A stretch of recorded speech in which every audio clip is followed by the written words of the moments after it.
से पढ़ लें। अस्सलातो वस्सलामु अलैका या सय्यदी या रसूल अल्लाह वाला आलिका व अस्हाबिका या सय्यदी या हबीब अल्लाह। चमक तुझे से पाते हैं सब पाने वाले, मेरा दिल भी चमका दे चमकाने वाले। मदीने के खित्ते खुदा तुझको रखे, अमीरों गरीबों के ठहराने वाले। वाह वाह वाह वाह वाह वाह। तू जिंदा है वल्ला, तू जिंदा है वल्ला, मेरे चश्मे आलम से छुप जाने वाले, मेरे चश्मे आलम से छुप जाने वाले। बाद ज़म्दो सलात लाइक सत ताज़ीम व तकरीम वारिसाने में हराब व मिंबर जमी उलमाए आले सुन्नत, मैंने समझा उलमा के नाम लिख के दिए, अपनी पूरी लिस्ट पकड़ा दी दूसरी। जुमला उलमाए आले सुन्नत में सबके अस्माए आलिया से वाकिफ नहीं हूं। जमी हाजरीन और सामईन व जुमला मेजबाना ने महफिल बिलखुसूस जनाबे मोहतरम काजी नसीम एजाज साहिब, जनाबे मोहतरम हाफिज ताहिर हुसैन चिश्ती साहिब, जनाबे मोहतरम मलक कासिम रियाज साहिब, दीगर जुमला अवान बरादरी झमट अवान, जुमला अराकीन मस्जिद कमेटी व जुमला अराकीन अंजुमन आशिकाने मुस्तफ़ा झमट, जमी हाजरीन व सामईन, अस्सलामु अलैकुम व रहमतुल्लाहि ताला व बरकातुहू। तकरीर शुरू करने से पहले सिर्फ आप लोगों की एक राय लेनी है। तरन्नुम में शेर व शायरी वाला खिताब सुनना है या इल्मी खिताब सुनना है, जिसमें मैं कोई कुरान और सुन्नत की खुल खुला के दलीलें देकर आपके सामने बात करूं। इल्मी खिताब करें बस ठीक हो गया, क्योंकि बाज़ औक़ात हम लोग फिर जो ना वो रखना होता है, जी वो जी मौली सरा शेर नहीं पढ़ा, कुरैशी साहब हूँ चस नहीं रही हैं जी, तेने चसा ढूंढदे ढूंढदे कम किथे टुर पिया है। तो बहरहाल अच्छा हो गया आपने ये बता दिया, ताकि अब मैं बिल्कुल सीधा सीधा कुरान और सुन्नत की रोशनी में कुछ चीजें अर्ज करूंगा, ताकि जो हमारा मकसद है इस तरह की महाफिल के इनेकाद का, वो मकसद पूरा हो। आज की इस महफिल मुबारका का उन्वान है महफिल मीलाद, और हम अहले सुन्नत व जमात हर उस महफिल को महफिल मीलाद कहते हैं जिसमें किसी भी हवाले से हुजूर सैयद आलम का जिक्र सुना और सुनाया जाए, जिसमें अल्लाह के नबी के मिशन को बयान किया जाए, जिसमें अल्लाह के नबी की सीरत और सूरत को बयान किया जाए, जिसमें हुजूर के हुस्न जमाल के तज़किरे हों, नबी की जात की बातें हों, हुजूर के मोजज़ात के तज़किरे हों। और ये सारे अज़कार इस मकसद के लिए सुने और सुनाए जाते हैं, ताकि उम्मती को अपने नबी का सही तारुफ हो, नबी की जात से इसका मजबूत रिश्ता हो। और एक बात जहन में रखें, हम कलमा पढ़ते हैं तब इस्लाम में दाखिल होते हैं, और वो कलमा है ला इलाहा इल्लल्लाह मुहम्मदुर रसूलुल्लाह। हम मुसलमानों का कलमा यही है। बाज नाहंजार कहते हैं कि सुन्नियों का कोई और कलमा है चिश्ती रसूलुल्लाह। मैं आप पूरी कौम से पूछता हूं, आज तक इन बदतमीजों के इस शोर से पहले किसी ने वहम गुमान में कभी सुना है किसी आलिम ने, किसी बच्चे ने, किसी बूढ़े ने ये कलमा पढ़ा हो? हमारा कलमा क्या है? ला इलाहा इल्लल्लाह मुहम्मदुर रसूलुल्लाह। और हमारा वाज़े मौक़िफ़ है कि जो कोई शख्स ला इलाहा इल्लल्लाह मुहम्मदुर रसूलुल्लाह के सिवा हुजूर के बाद उम्मत का सबसे बड़ा बंदा अबू बकर सिद्दीक है। तो अगर हुजूर के बाद कोई शख्स ये कलमा पढ़े ला इलाहा इल्लल्लाह अबू बकर रसूलुल्लाह, वो भी दायरे इस्लाम से खारिज और काफिर है। चाहे जाए कि चिश्ती रसूलुल्लाह पढ़े या कोई और रसूलुल्लाह पढ़े, हम मुसलमानों का वाज़ेह अकीदा है ला इलाहा इल्लल्लाह मुहम्मदुर रसूलुल्लाह। जो कोई शख्स अल्लाह के महबूब नबी के कलमे के सिवा कोई और कलमा पढ़ाए, कोई और कलमा पढ़े, ऐसा शख्स दायरे इस्लाम से खारिज है। बात समझ गए? तो हम पढ़ते हैं कलमा ला इलाहा इल्लल्लाह मुहम्मदुर रसूलुल्लाह, और ये जब कलमा कहा जाए ना, कलमा पढ़ते हैं तो इसके कुछ चीजें हैं। ये कलमा जिंदगी में एक बार पढ़ना आप पे फर्ज है, जब कोई पढ़े तो साथ पढ़ना फर्ज है, और जब कोई पढ़ाए तो फिर भी पढ़ना फर्ज है। यानी आपसे कोई कहता है कि चलो पढ़ो कलमा, तो क्यों पढ़ा? नहीं, ऐसे नहीं, आगे आपने क्या करना है, पढ़ लेना है। और जब कोई कुफर बके, वहां वैसे हुक्म ये कि उस कुफर बकने वाले का बूथा टूट जाए। भाई शरई हुक्म क्या है? उस कुफर बकने वाले का बूथा टूट जाए। लेकिन अगर आप खुद को कमजोर समझते हैं, उसका बूथा तोड़ नहीं सकते, उसको गिच्ची से पकड़ नहीं सकते, उसका नाक का बंद नहीं कर सकते, अब शरीयत की तरफ से कानून लागू होता है कि चल अब अपना ईमान मजबूत कर और बचा और पढ़ ला इलाहा इल्लल्लाह मुहम्मदुर रसूल। आज मेरी बिल्कुल सादी सादी गुफ्तगू होगी। ला इलाहा इल्लल्लाह मुहम्मदुर रसूलुल्लाह, ये कलमा इस्लाम है, और इस कलमे के दो पोर्शन हैं, दो हिस्से हैं, दो अज्जा है। एक ला इलाहा इल्लल्लाह, दूसरा मुहम्मदुर रसूलुल्लाह। ये जो ला इलाहा इल्लल्लाह है, ये हर पैगंबर का नारा है, ये हर नबी का पैगाम है, ये हर नबी का मैसेज है। हर नबी ने यह खबर दी, अल्लाह के सिवा कायनात में कोई भी इबादत के लायक नहीं है।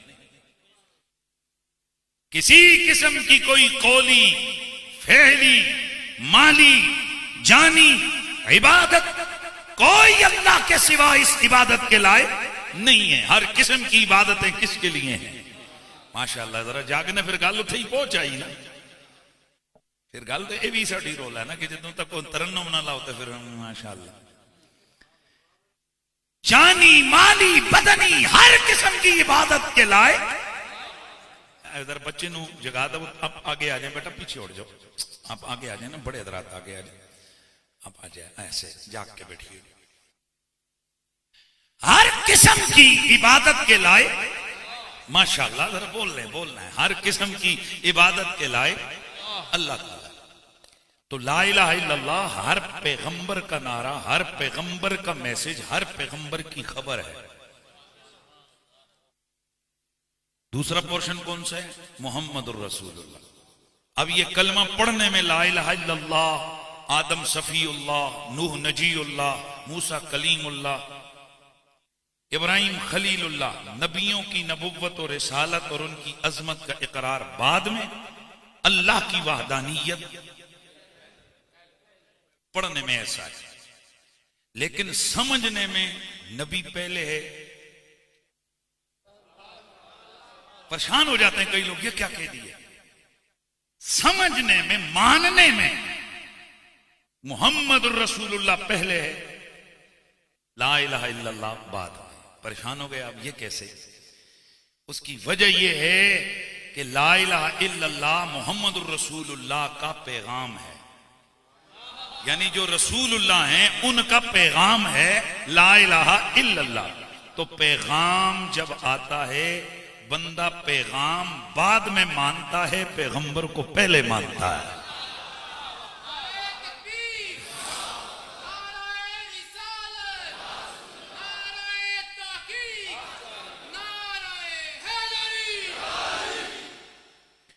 मैं इसको यूं समझाऊं, ये कई दफा मेरी गुफ्तगू आप सोशल मीडिया के जरिए से सुन चुके होंगे, लेकिन एक मौजू को आगे ले जाने के लिए मैं ये चीजें जरूर दोहराऊंगा। और वैसे भी मैंने सोशल मीडिया के ऊपर एक नए किस्म के स्कॉलर साहब को सुना है, उनकी अगर 70 तकरीरें या गुफ्तगू लेक्चर हैं तो उन 70 में एक बात कोई 50 दफा रिपीट होती है, मोड़ मोड़ वही, मोड़ मोड़ वही, मोड़ मोड़ वही। तो मुझे उसके बाद हौसला हो गया कि कम से कम मुड़ मुड़ करो, कोई मसला कोई नहीं है। भाई बात समझ आ रही है? हालांकि वहां तो एक ही प्लेटफार्म है, उस पर मुड़ मुड़ वो तो रिकॉर्ड होके पहले आ गई, और हमारा तो प्लेटफार्म ही अलग अलग है। आज इधर की है, कल लाहौर करेंगे, परसों पेशावर करेंगे। भारत मुझे हौसला हो गया, गाल को समझ रहे हो ना? तो मैं कोई चीज ये पहले भी बयान करता रहता हूं, अगर आपने सुनी होगी तो थोड़ी सी बर्दाश्त कर लीजिएगा। ला इलाहा इल्लल्लाह ये नबियों का पैगाम है, तो पैगाम बाद में माना जाता है, पैगाम लाने वाले को पहले माना जाता है। मैं एग्जांपल देता हूं, एक पोडरी से बंदा बाहर से आया, कहते बाहर एक्सीडेंट हो गया, 5-10 बंदे मारे, अच्छा भगा देते। लेकिन वही थोड़ी देर गुजरी और कैश में शरीफ कासिम भाई बाहर से आए, और कासिम भाई आकर कहते हैं फो बाहर यार एक्सीडेंट हो गए और इतने बंदे फुदे, आप दौड़े दौड़े बाहर निकल गए, दौड़े दौड़े बाहर निकल गए। तो सवाल तो ये है कि ये बात तो थोड़ी देर पहले स्पोर्डरी ने भी बोली थी, आप पर असर क्यों नहीं हुआ? आपने उस बात को माना क्यों नहीं? तो बड़ी सादा सी बात यह है कि कोई भी खबर अगर आती है तो खबर बाद में मानी जाती है, मुखबिर पहले माना जाता है। मेहरबानी करें ना, मेहरबानी। कोई भी पैगाम आए, पैगाम बाद में सुना जाता है, पैगंबर को यानी पैगाम लाने वाले को पहले देखा जाता है। इसलिए कलमा ला इलाहा इल्लल्लाह ये पढ़ने में पहले है, मुहम्मदुर रसूलुल्लाह पढ़ने में बाद में है। लेकिन ये ला इलाहा माना तब जाएगा जब मोहम्मद रसूलुल्लाह मान चुके हैं। जब मोहम्मद रसूलुल्लाह मान चुके होंगे तो हम अल्हम्दुलिल्लाह, हम कौन है? मुसलमान। और जो भी शख्स दायरे इस्लाम में दाखिल होता है उसकी तरफ शरीयत के अहकाम मुतवज्जे होते हैं, यानी उस पर शरीयत के ऑर्डर लागू होते हैं।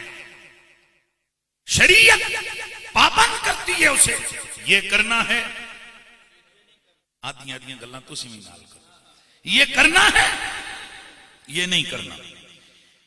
और हमारा मकसूद जो अल्लाह ताला ने हमें पैदा किया, वो कुरान में हम पूछते मालिक तूने क्यों हमें पैदा किया? वो फरमाते वमा खलक़तुल जिन्ना वल इंसा इल्ला लियअबुदून, हमने जिन्नों और इंसानों की तख्लीक इसलिए की है ताकि वो इबादत करें मेरी, ताकि वो मेरी इबादत करें। अब ये जो इबादत है, इस इबादत की कई किस्में हैं। जानी इबादत, माली इबादत, कौली इबादत। अगर मैं यूं इसको खोलूं, नमाज है, रोजा है। ये नमाज और रोजा ये दोनों जानी इबादतें हैं। हज माली इबादत भी है और जानी इबादत भी है। ज़कात माली इबादत भी है। और हम मुसलमान हैं और हमारा अकीदा ये है कि हर किस्म की इबादत अल्लाह के लिए। अब ये सारी इबादतें हैं, हमारी इनकी तरफ बड़ी तवज्जो होती है। हमने नमाज पढ़नी है, रोजा रखना है, सब कुछ करना है। लेकिन जो इन तमाम इबादतों में से बड़ी इबादत है, उस इबादत की तरफ हमारी तवज्जो ही नहीं होती, और वो इबादत है दुआ। माशाल्लाह। अब मैंने इसी पे गुफ्तगू इंशाल्लाह आगे करनी है, आपको मजा आएगा। बीच में शान सरकार भी बयान करूंगा। ये तो नहीं ना कि सुनियों की महफिल हो तो खुशका काउंटरदा रहे ना है। हाय हाय, मैंने दुनिया भर में अल्लाह के नबी की जिक्र की बरकतों समेटने के लिए सफर किए। जहां कहीं गया हूं, लैंग्वेज, चेहरा मोरा, अंदाज मुख्तलिफ पाया। लेकिन जिस मुल्क के सुन्नी को मैंने देखा, उनकी एक बात, एक तबीयत कामन थी। वो क्या? जिसके सामने ज़हरा के बाबा का जिक्र करो तड़प जाता है, मचल जाता है। इसीलिए तो फिर हमें ये जुमले मजा देते हैं कि नबी जी हमारे बड़ी, बोलो बोलो बोलो, नबी जी हमारे बड़ी शान वाले, लगाते ही नारा ये ईमान वाले,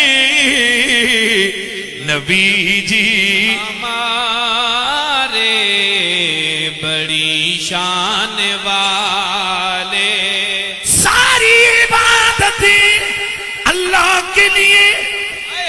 उन सारी इबादतों में से बड़ी इबादत क्या है? मेरे नबी मुकर्रम सैयदुल मुरसलीन की हदीस है, इमाम तिरमिज़ी ने इसे रिवायत किया है, इमाम अबू दाऊद से रिवायत फरमाते हैं, मेरे नबी ने फरमाया अद्दुआ हुवल इबादा, ये दुआ ही असली इबादत है। दूसरी जगह फरमाया अद्दुआ मुखुल इबादा, अद्दुआ मुखुल इबादा, ये जो दुआ है ये इबादत का मगज़ है, यानी इबादत का निचोड़ है। दोस्ताने गिरामी, आज हमने बस यही देखना है कि कुरान और सुन्नत की रोशनी में ये जो दुआ है, ये जो दुआ है, इसका फलसफा क्या है, ये कहते किसे हैं, इसका कमाल क्या है। और ज़ैल और ज़िमन में इंशाअल्लाह अपने नबी की अज़मतें बयान करेंगे। दोस्ताने गिरामी, ये दुआ जो है, दुआ दा यदू दुआन, इसका लुग़वी माना है पुकारना या मांगना, और इस्तिलाही माना है हुआ इज़हार गायत तज़ल्लुल वल इफ्तिकार इलल्लाह वल इस्तिकानत लहू, अल्लाह की बारगाह में खुद को हाथ दर्जे जलील कर लेना, अपने आप को फकीर हाजतमंद बनाकर अल्लाह से तलब कर लेना, इसे दुआ कहते हैं।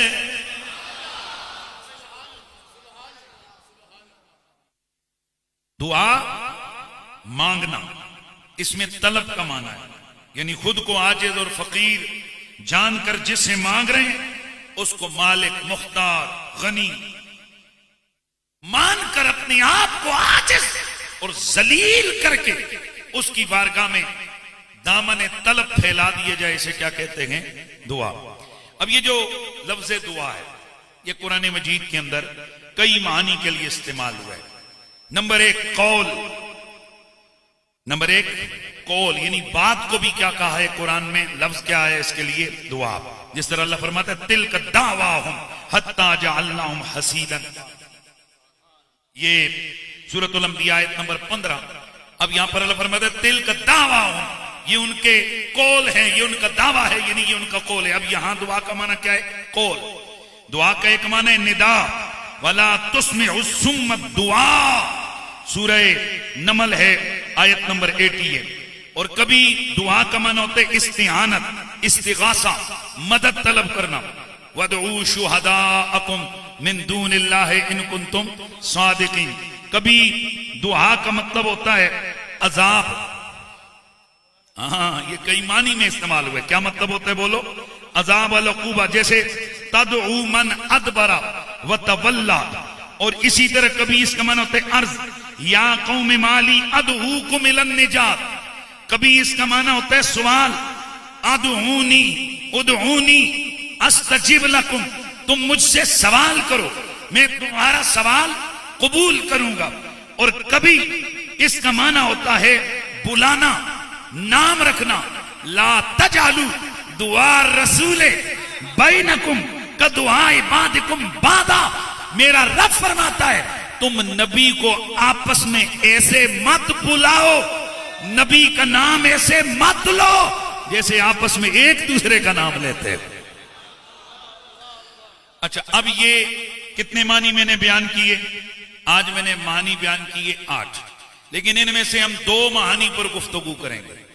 एक दुआ, दुआए इबादत और दुआए सवाल।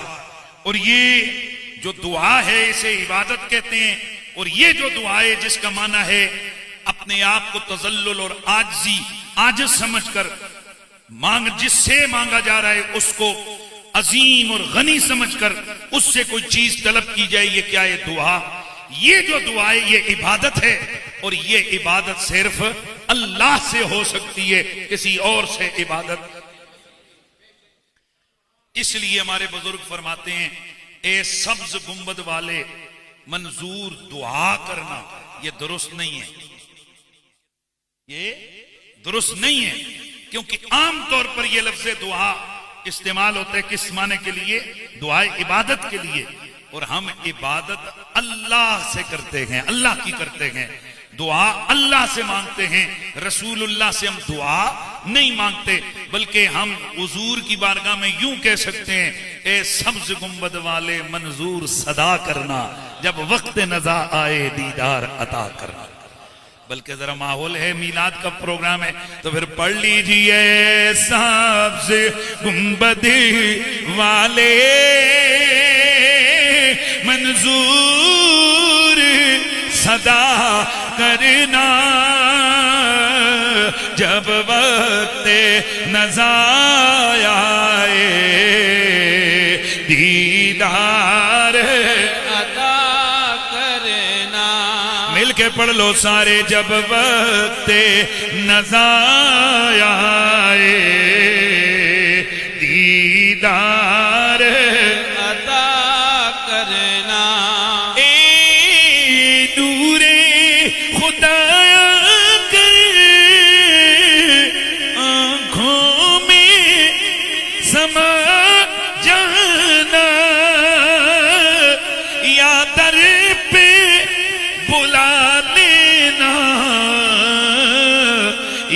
ख्वाब में आ जाना, ए पर्दा नशी दिल के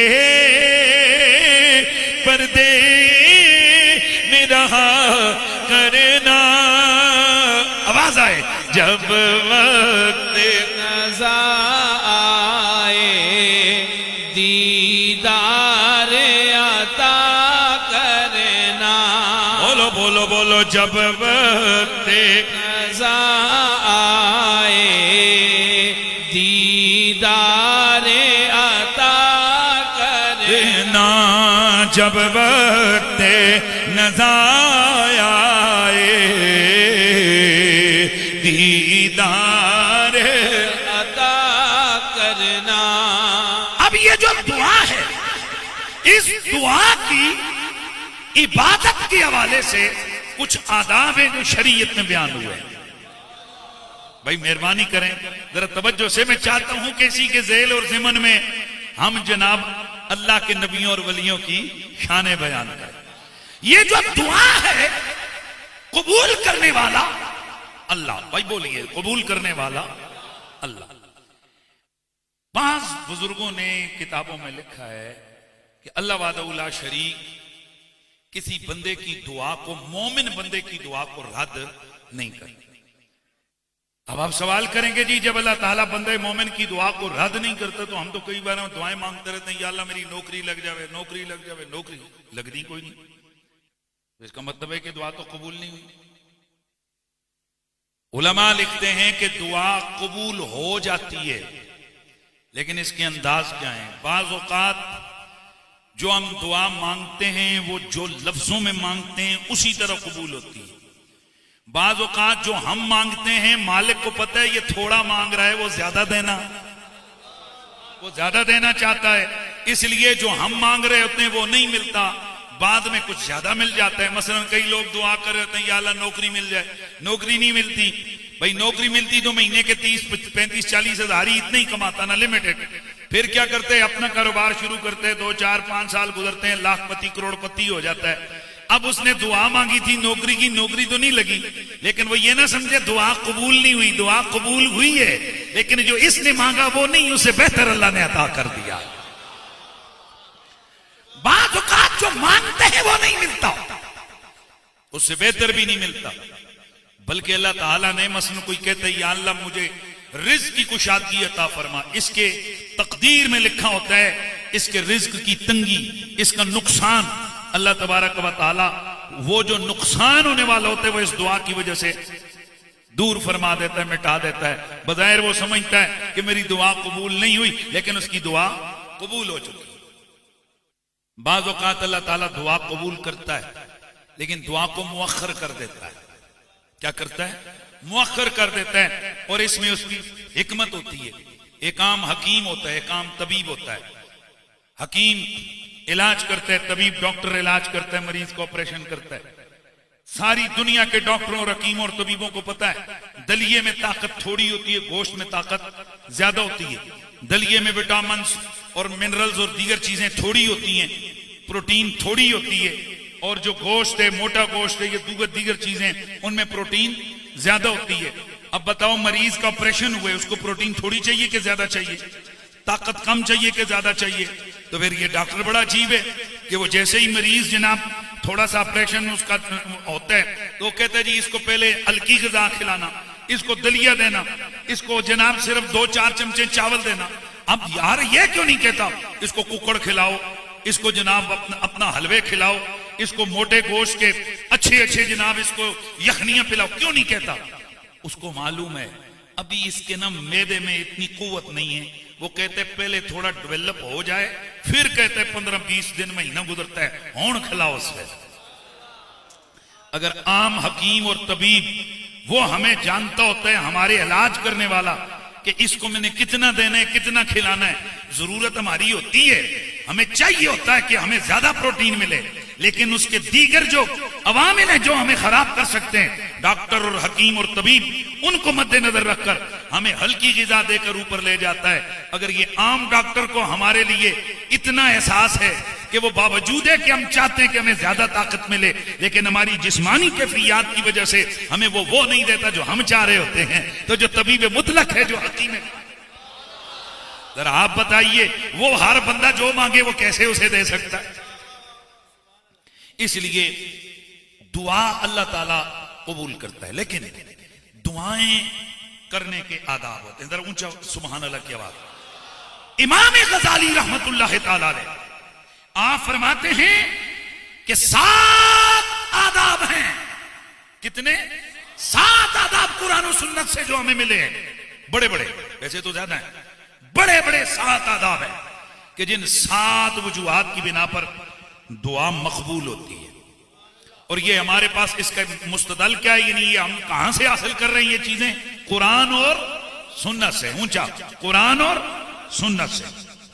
नंबर 1, दुआ वैसे हर वक्त अल्लाह सुनता है, हर वक्त ही कबूल होती है, पर कुछ औकात ऐसे खास होते हैं कि जिन वक्तों की वजह से अल्लाह ताला दुआ को कबूल फरमाता है। तो इमाम गजाली ने कितनी चीजें लिखी? 7। नंबर 1 औकात शरीफा, नंबर 2 अहवाल शरीफा, नंबर 3 अल इखलास फिद दुआ, नंबर 4 हयत दुआ, नंबर 5 अयलहा फिद दुआ, यानी अंदाज। क्या चीज? दुआ, अंदाज। नंबर 6 इफ्तिताह दुआ वल इख्तिताम, यानी अल्फाज़े दुआ। और नंबर 7 अत-तौबा व रद्दुल मज़ालिम वल इक़बाल अल्लाह। और इसके अलावा बाज़ उलमा ने और चीजें जिक्र की, जिनको मैं सारी इकट्ठी जिक्र करके फिर इन पे गुफ्तगू करूंगा। इसमें तौहीद भी आएगी, शान रिसालत भी आएगी, शान विलायत भी आएगी, शान सहाबा भी आएगी, शान अहले बैत भी आएगी, सारी चीजें आ जाएंगी। और इंशाअल्लाह इसमें दावत फिक्र और दावत अमल भी हमारी आ जाएगी। तो 7 चीजें वो हैं जो इमाम गजाली ने लिखी हैं। 8वीं चीज यकीन, दुआ की कबूलियत का मेन जो पॉइंट है वो क्या है? यकीन। 9वीं चीज तवस्सुल, वसीला। 10वीं चीज अदमे नाउमीदी। ऊंचा बोलिए यार, क्या? अदमे नाउमीदी। और 11वीं चीज अल्फाज़े दुआ। ये 11 पॉइंट हैं जिनकी वजह से बंदे मोमिन की दुआ को अल्लाह ताला जल्द मकबूल फरमाता है। इन 11 में से तरतीब तो इमाम गजाली की और दूसरी है, लेकिन मैं सबसे पहले इस तरतीब में जिक्र करूंगा कि जो अहम तरीन चीज है जो दुआ की कबूलियत की, वो है यकीन और अकीदा। यानी दुआ इस अकीदे से की जाए, इस यकीन से की जाए कि मेरा रब मेरा भला चाहता है, मैं जो मांगता हूं वो सुनता है, वो मुझसे मोहब्बत करता है। वो क्या करता है? मुझसे मोहब्बत करता है। कई लोगों को यह भी परेशानी है कि अगर अल्लाह ताला बंदे पर रहम करता है, 70 माओं से ज्यादा प्यार करता है, तो फिर बंदे को हलाक क्यों करता है? हाय हाय बेवकूफो, क्या कभी मां अपने बच्चे को सुधारने के लिए उसकी सरजनिश नहीं करती है? तवज्जो है? इसलिए याद रखिए, अल्लाह ताला की सिफात हैं, कहीं वो अलीम करीम हलीम है और कहीं वो मुंतकिम और जब्बार और कहार है। कहीं उसकी किसी सिफत का जलवा नजर आता है और कहीं उसकी किसी सिफत का जलवा नजर आता है। लेकिन एक बंदा, एक मोमिन, उसे यकीन होना चाहिए मेरा रब मेरा भला ही चाहता है, मेरा रब मेरा भला चाहता है, और मैं जो दुआ करता हूं मेरा रब मेरी दुआ को कबूल फरमाता है। मेरे नबी पाक सल्लल्लाहु अलैहि वसल्लम ने फरमाया, अन अबी हुरैरा रदियल्लाहु ताला अन्हु क़ाल नबी उदउल्लाह व अंतुम मूक़िनून बिल इजाबा। हुज़ूर ने फरमाया अल्लाह ताला को इस तरह पुकारो, अल्लाह से इस तरह दुआ मांगो कि तुम्हें यकीन हो कि अल्लाह मेरी दुआ को कबूल फरमाएगा। वअलमू अन्नल्लाह ला यस्तजीबु दुआअम मिन क़ल्बिन गाफ़िलिन लाह। ये इमाम तिर्मिज़ी इस हदीस को लेकर आए, इमाम हाकिम ने ये रिवायत जिक्र फरमाई है। मेरे नबी ने फरमाया जान लो अल्लाह ताला गाफिल दिल की दुआ को कबूल नहीं करता। आज हमारा प्रॉब्लम क्या है? वो जी दुआवां नहीं लगनियां, दुआएं कबूल नहीं होती, दुआ कर कैसे रहे होते हैं। उधर मस्जिद में हम नमाज पढ़ी है, दुआ हो रही है, हमारी तवज्जो या मोबाइल में है या बाहर खड़ी गाड़ी में है या बीवी बच्चों में है, और अगर नमाज में भी खड़े हैं तो हमारी हुजूर कल्बी नहीं है। हम बिफरे हुए और निकम्मे और खाली खाली दिल के साथ अल्लाह से मांगते हैं। एक बुजुर्ग ने एक दफा मिसाल दी थी, उन्होंने कहा था यूं समझो इस मसले को, एक मांगने वाला आया, उसने आकर दरवाजे पे दस्तक दी, आवाज लगाई, ए कोई अल्लाह के लिए मुझे देने वाला है, कोई अल्लाह के नाम पर मेरी मदद करने वाला। वो दरवाजे पे खड़ा बार बार आवाजें दे रहा है, अंदर से मालिक जेब में पैसे रख के, बल्कि हाथ में पैसे रख के गया या कोई और चीज अपने हाथों में उठा कर गया। आगे मांगने वाले को देखा, उसका जो मुंह है वो कहीं और है। समझ रहे? दरवाजे पे गए, मलक साहब, कासम साहब दरवाजे पे गए, कासम नाम बताया, कासम साहब दरवाजे पे गए, सईद साहब दरवाजे पे गए, आसिफ साहब दरवाजे पे गए कि जाकर उसको मांगने वाले को कुछ दें। आगे जाकर देखा उसका मुंह कहीं और है, और वो जिस बर्तन में कासे में वो मांगने वाला खैरात मांगते है उसका कासा उल्टा हुआ है, और वो जनाब वो उधर लगा हुआ है। अब ये खड़ा होकर देख रहा है और उसका मुंह उधर है। मुझे बताओ ये क्या करेगा? गुस्से से दरवाजा बंद करेगा और वापस आएगा। इन्नू मंगण दा चाजी कोई नहीं, गुस्सा आ जाएगा आपको। मैं इलाके का मलक हूं, इलाके का चौधरी हूं, एक हैसियत देखो इसकी, मांगने वाला है, भिखारी है, और भिखारी की एटीट्यूड, इसके अंदाज देखो, मुंह इधर का किधर है, कासा इसका किधर है जी? अल्लाह फरमाया अगर तुझे गुस्सा आता है कि जो तुझसे मांग रहा हो उसका मुंह कहीं और हो, उसका कासा कहीं और हो, तो तू उसे नहीं देता, तो जो है ही बादशाहों का बादशाह, जो है ही मालिक अर्ज़ो समा, जब तू उससे मांगे तो तेरी तवज्जो कहीं और हो और तेरे दिल का कासा कहीं और हो, तो बता फिर वहां भीख कैसे डले, वहां खैरात कैसे मिले? इसलिए उलमा फरमाते हैं कि सबसे पहला पॉइंट यह है कि जब अल्लाह से मांगो तो पूरे यकीन के साथ मांगो और पूरी तवज्जो के साथ मांगो। और मेरे नबी ने फरमाया गाफिल आवारा दिल के साथ तूने अल्लाह से नहीं मांगना। दिल का हुजूर कल्बी, अल्लाह की मारगाह में मुतवज्जो होकर अल्लाह से जब मांगेंगे, अल्लाह अकबर,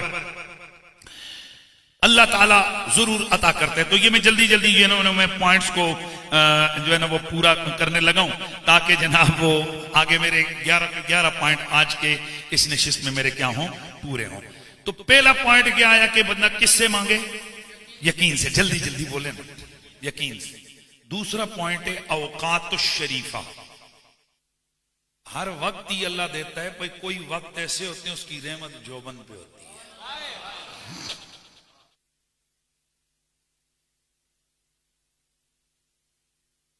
तवज्जो है, वो रोज ही देता है, सबको देता है, पर लैलतुल कदर को तो इन्ना नज़लनाहु फी लैलतिल कद्र वमा अदराका मा लैलतुल कद्र लैलतुल कद्रि खैरुम मिन अल्फ शहर तनज़्ज़लुल मलाइकतु वर्रूहु फ़ीहा मिन कुल्लि अम्रिन सलाम हिया हत्ता मत्लइल फज्र। बाज़ औक़ात ऐसे होते हैं कि जिन वक्तों पे अल्लाह तबारक व तआला दुआ को ज्यादा कबूल फरमाता है। रमजान का महीना है, तवज्जो है, 10वीं रात है अरफा की, मैदान अरफात है, तवज्जो है ना, 10वीं रात है। और इसी तरीके से ईदों की रातें हैं, रमजान की आखिरी रात है, ये जो आगे आ रहे शाबानुल मुअज़्ज़म की 15वीं रात है, मेराज की रात है, जुम्मे की रात है। ये वो लम्हात हैं, ये औकात हैं कि जिन वक्तों में अल्लाह वादा शरीक दुआओं को ज्यादा मकबूल फरमाता है, कबूल करता है। और बाज़ औकात बाज़ वो सातें ऐसी होती हैं जैसे सारा दिन ही अल्लाह का है, पर हदीस शरीफ में आता है कि जब लोग सो रहे होते हैं और अल्लाह का कोई बंदा जाग कर अल्लाह की बारगाह में झुकता है, मालिक आसमानी मखलूक को यानी फरिश्तों को बुलाकर कहता है, बाकी बंदे क्या कर रहे हैं? मालिक वो तो सो रहे हैं। ये क्या कर रहा है? ये तुझसे मांग रहा है। फिर तुम गवाह रहना, मैंने मांगने वाले को खाली नहीं लौटाना है। हाँ जी, तो ये जो रात का पिछला पहर, सहर का वक्त, इन औकात शरीफा में जब अल्लाह ताला से कुछ मांगा जाए तो मालिक की तरफ से स्पेशल अताएं होती हैं। कितनी चीजें हो गई भाई? बोलिए कितनी चीजें हो गई? 2 हो गई। इस पर मैं और बहुत सारी अहादीस अर्ज कर सकता हूं, लेकिन जल्दी जल्दी बात को आगे बढ़ाना है। तीसरी चीज है हियत, अंदाज। क्या चीज? अंदाज। मेरे नबी ने फरमाया, इन्ना रब्बकुम हय्युन करीमुन यस्तहयी मिन अब्दिन इज़ा रफ़अ यदैहि इलैहि बिदअवतिन अन यरुद्दहुमा सिगरन लैसा फ़ीहिमा शै। अंदाज होना चाहिए, अल्लाह की बारगाह में आजिज़ी का रंग होना चाहिए। हमारे यहां तो जनाब नमाज भी पढ़ते हैं तो इन लगना है जी जनाब वाला राजौरी आंकड़े खलते।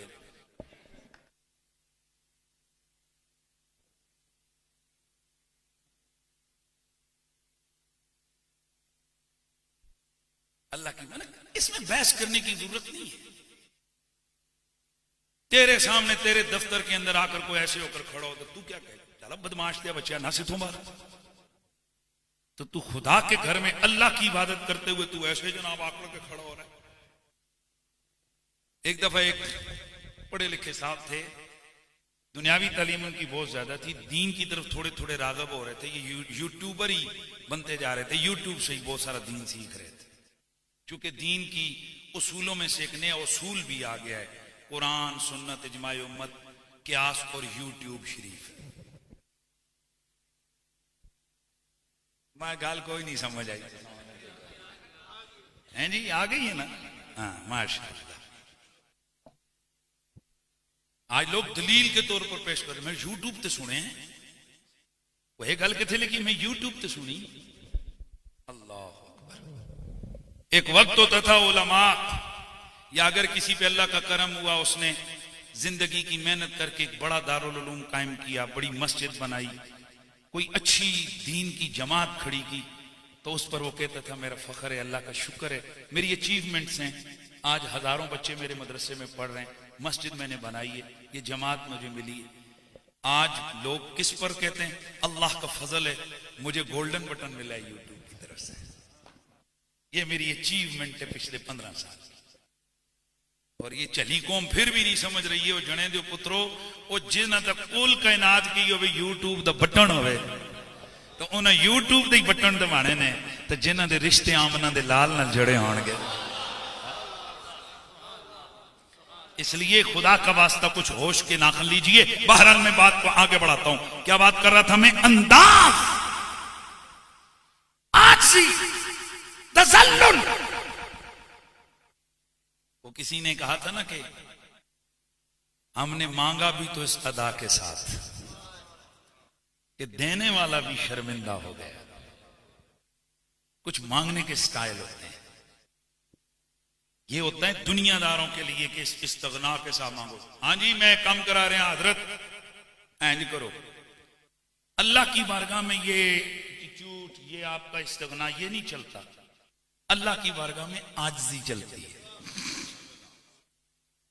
इसलिए फरमाया अल्लाह की बारगाह में वो लेके आओ जो नहीं है, क्योंकि जब किसी के बड़े के पास जाते हो ना, तो वो लेके जाते हो जो उसके पास ना हो, तो वो तोहफा बड़ा बेस्ट होता है।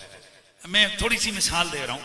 ए पहले पहले ग्रामा चो ए मरी वाले पास ए लोग आने सन ना, ते आने उतो ओ जेड़े खोड़ होने हैं जी, वो लेके आते। अब हालांकि वो इतनी कीमती नहीं है, पर चूंकि यहां अखरोट के दरख्त नहीं है, तो वो तोहफा बड़ा समझे जाता है यार। इसी तरह गलगित की तरफ से लोग आते हैं तो वहां की सौगात लेके आते हैं। अगर कोई कराची की तरफ से आता है तो उधर की सौगात लेके आता है। तो तोहफा वही सबसे प्यारा समझा जाता है कि जो वो लेके जाया जाए जो अगले बंदे के पास ना हो। फरमाया रब की बारगाह में भी जाओ, वो लेके जाओ जो उसके पास नहीं है। हो गए परेशान? जी हां, अल्लाह के पास सब कुछ है, पर दो चीजें हैं जो अल्लाह के पास नहीं है। एक को वो पसंद करता है, दूसरी को वो पसंद नहीं करता। जो दो चीजें उसके पास नहीं है, जिसको वो पसंद नहीं करता, वो जुल्म है। उनमें से एक क्या है? जुल्म है। जुल्म अल्लाह के पास नहीं है और अल्लाह ताला जुल्म को पसंद भी नहीं करता। और दूसरी चीज है कि जो उसके पास नहीं है पर वो पसंद बड़ा करता है, और वो है आजिज़ी। भाई वो क्या है बोलो? आजिज़ी। उसकी बारगाह के अंदर अपने आप को जलील कर लेना। ये क्या है? मस्जिद। बोलो, आज अगर किसी को जलील से जलील तर करना हो, यानी उसको बिल्कुल, तो क्या ने आज मैं इसको लो नक्का नल, जिंदगियां लग जाती हैं किसी की नाक से लकीरें निकलवाने पे। बहुत बड़ी बात करने लगा हूं मैं। और अगर कोई वैसे पांव पे भी बैठ जाए ना आके, ओ मलक जी राजा जी बस जी बस करो, लकीरां कढ़ाइया ना, 10 साल कैस लड़िया, जलील कीता, लकीरां कढ़ाइया, हालांकि नका ना लकीरां नहीं कढ़ियां। हाय, अब समझ आइए रब को सजदा क्यों प्यारा है? सजदा अल्लाह को क्यों प्यारा है? कि ये रब की बारगाह में जाकर खुद को इतना जलील कर लेता है। हर रकत में ये 2 बार अपने नाक से लकीरें निकालता है।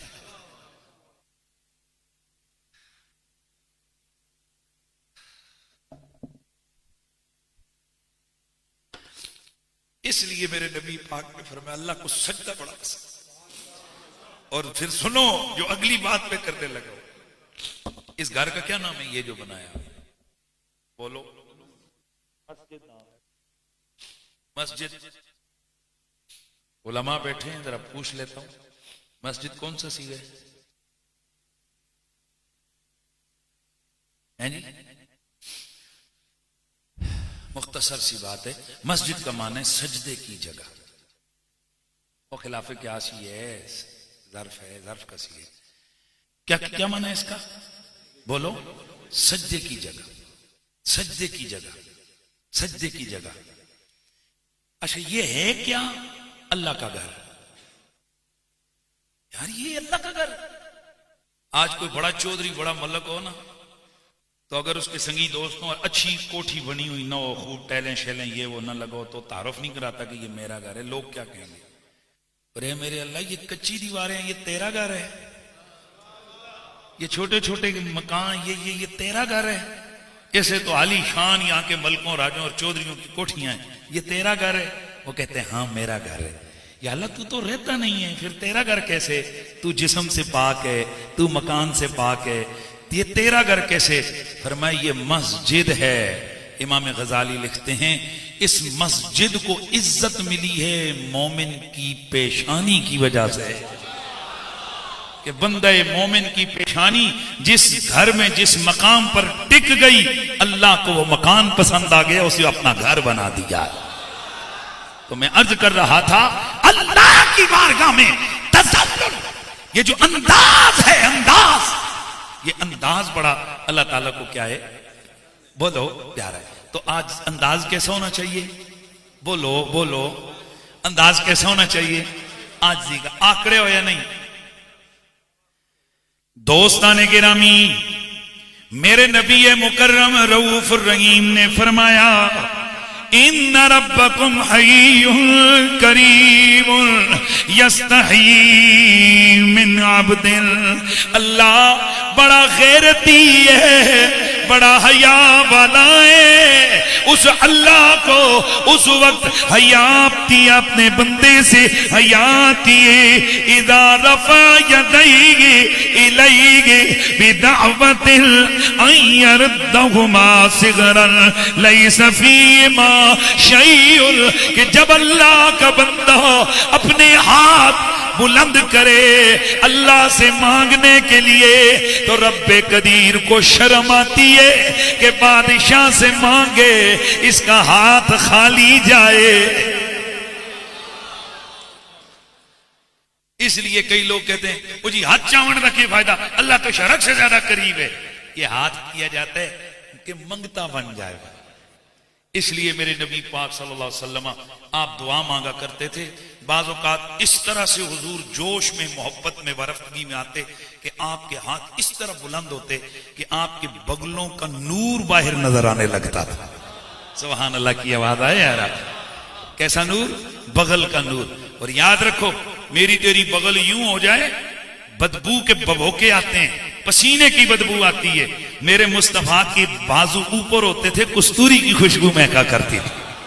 मेरा नबी अगर रस्तों से गुजरता था तो मेरे नबी के गुजरने से हजरत अनस बिन मालिक रज़ियल्लाहु ताला अन्हु आप फरमाते हैं, इदा मर्र नबियो सल्लल्लाहु अलैहि वसल्लम फी तरीक़ मिन तुरुक़िल मदीना, जब अल्लाह का नबी मदीने के रास्तों में से किसी रास्ते से गुजरते थे तो वहां से कस्तूरी की खुशबू महक जाया करती।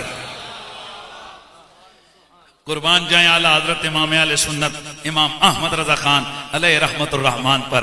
आप लिखते हैं कि गुजरे जिस राह से वो सैयदी वाला हो कर, गुजरे जिस राह से वो सैयदी वाला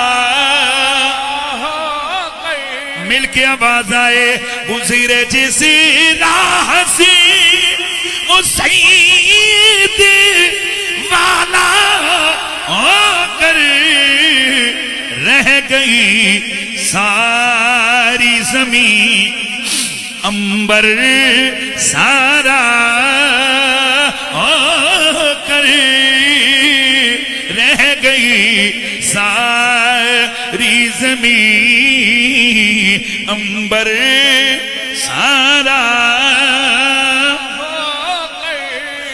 अल्लाहु अकबर। मेरे नबी मुकर्रम रऊफुर रहीम ने फरमाया, मुस्लिम की रिवायत है, अक़रब मा यकूनुल अब्दु मिन रब्बिही व हुवा साजिदुन। अल्लाह के नजदीक कोई ऐसी चीज नहीं है जो बंदे को अल्लाह के करीब कर दे। और वो जो करीब करने वाली चीज है वो क्या है कि बंदा सजदे करे और कसरत से दुआएं मांगे। अच्छा तो क्या जी कितनी चीजें हो गई, मैं देख जल्दी जल्दी बढ़ रहे हैं आगे। कितनी चीजें हो गई, 3 चीजें। अल्लाह तबारक व तआला को अंदाज बड़ा पसंद आता है, लिहाजा जितना बंदा आजिज़ी का अंदाज इख्तियार करेगा उतना अल्लाह तबारक व तआला दुआ को कबूल करेगा। इसीलिए बाज़ बुजुर्गों की कायतें आती हैं कि अल्लाह तबारक व तआला ना जब बंदे को देखते हैं कि ये बंदा मेरे सामने खुद को हकीर और जलील कर रहा है, फिर अल्लाह का रहमत का दरिया जोश में आता है। एक अल्लाह के नेक बंदे, बल्कि एक अल्लाह का बंदा था, तो उसने एक शेर लिखा, तवज्जो है, उसने एक शेर लिखा। उसने कहा जब मैं मरूं ना मेरी चारपाई उठाओ, तो उस वक्त मेरा ये शेर पढ़ते हुए मेरी चारपाई उठा के मुझे कब्रिस्तान ले जाना। तो उस शेर का मतलब ये था कि तेरी बारगाह में अल्लाह में ऐसे आ रहा हूं कि मेरे अंदर चलने की ताकत नहीं है, लोगों के सहारे आ रहा हूं। मालिका कहीं मुझसे ये ना पूछ लेना कि मेरे लिए क्या लेके आया है, मैं तो तेरी बारगाह में मंगता बन के आ रहा। बाद में बाज बुजुर्गों को ख्वाब में रोया सालखा, चूंकि ये भी एक मानी हुई चीज है, बुजुर्गों को ख्वाब में नजर आया। पूछा ए बंदा खास तेरे ऊपर वो कहने लगा अल्लाह ने बख्श दिया। किस वजह से? कहा बस वो एक शेर जो मैंने कहा था, अल्लाह ताला ने फरिश्तों से फरमाया, ओ फरिश्तों, इसने इतनी तजल्लुल व आजिज़ी का इज़हार किया, मैंने इसको बख्श दिया है। अच्छा, कितनी चीजें हो गई? तीन हो गई। चौथी चीज है अल्फाजे दुआ। क्या बोला मैंने? बोलिए, ऊंचा बोलिए। क्या? दुआ के अंदर अल्फाज ऐसे चुने हुए हों, खास किस्म के अल्फाज हों, उन लफ्जों की वजह से अल्लाह तबारक व तआला बंदे की दुआ को कबूल करता है। एक बंदे के बारे में आता है कि बहुत सरकश था। इमाम जलालुद्दीन सूती ने, दीगर कई बुजुर्गों ने लिखा है। क्या था? सरकश। सरकश समझते हो? बागी, हर गंदा काम उससे, लोगों से लड़ता, फितने करता, बदकारियां, खवातीन जाती हैं उनको छेड़ता, बच्चे जाते उनको तंग करता, हर एक की उसने ना मत मारी हुई थी। बिलाखिर लोगों ने तंग आकर मशवरा किया कि भाई ये बंदा शहर में, इलाके में रहने जोगा नहीं है, निकाल दिया। शहर से बाहर गया। बंदा अकेला रहे तो आकड़ फिर खत्म हो जाती है। बाहर गया, गुजरता रहा जैसे वक्त हुआ। लेकिन एक दिन ऐसा हुआ कि वो अकेला ही था, बीमार हो गया। बीमारी बढ़ती गई ताकि जब हिलने जुलने के काबिल भी न रहा, तो फिर एक दिन शाम के वक्त आसमान पे चमकते हुए सितारे देखे और फिर इसके दिल से एक हूक उठी, जुबान पे कुछ लफ्ज आए। हैं जी? वो लफ्ज क्या थे? इसके लफ्ज जुबान पर है। कहने लगा, या रब्बी, ए मेरे अल्लाह, लैसली हनार हमीमुन वला हबीबुन वला सदीक। या अल्लाह, मेरे पास इस वक्त न मेरा कोई दोस्त है, न मेरा कोई सजन है, न कोई मेरा यार है, न मेरी माँ है, न मेरा बाप है, न मेरी औलाद है, न मेरा कोई दोस्त है, कुछ भी नहीं है। अना व अंता, एक तू है और एक मैं। मालिक, अगर तू मुझे ना बख्शे, मेरे गुनाह बड़े हैं, लेकिन अगर तू मुझे ना बख्शे ना, तो मेरी एक गुजारिश है, अगर तो मेरे बख्शने से तेरी हुकूमत में कोई कमी होती है ना, फिर ना बख्शना। तवज्जो है ना? अगर मेरे बख्शने से तेरी बारगाह में कोई कमी, तेरी हुकूमत में, तेरे खजानों में कोई कमी होती है ना, फिर मुझे ना बख्श। और अगर मेरे बख्शने से तेरा घटता कुछ नहीं है और मुझे मालूम है कि तेरा घटता कुछ नहीं है, तो मालिक अब मेरा और भी कोई नहीं है, अगर तू मुझे बख्श देगा तो तेरा क्या जाता है। चुनांचे यही अल्फाज जुबान पर थे, टूटा दिल था।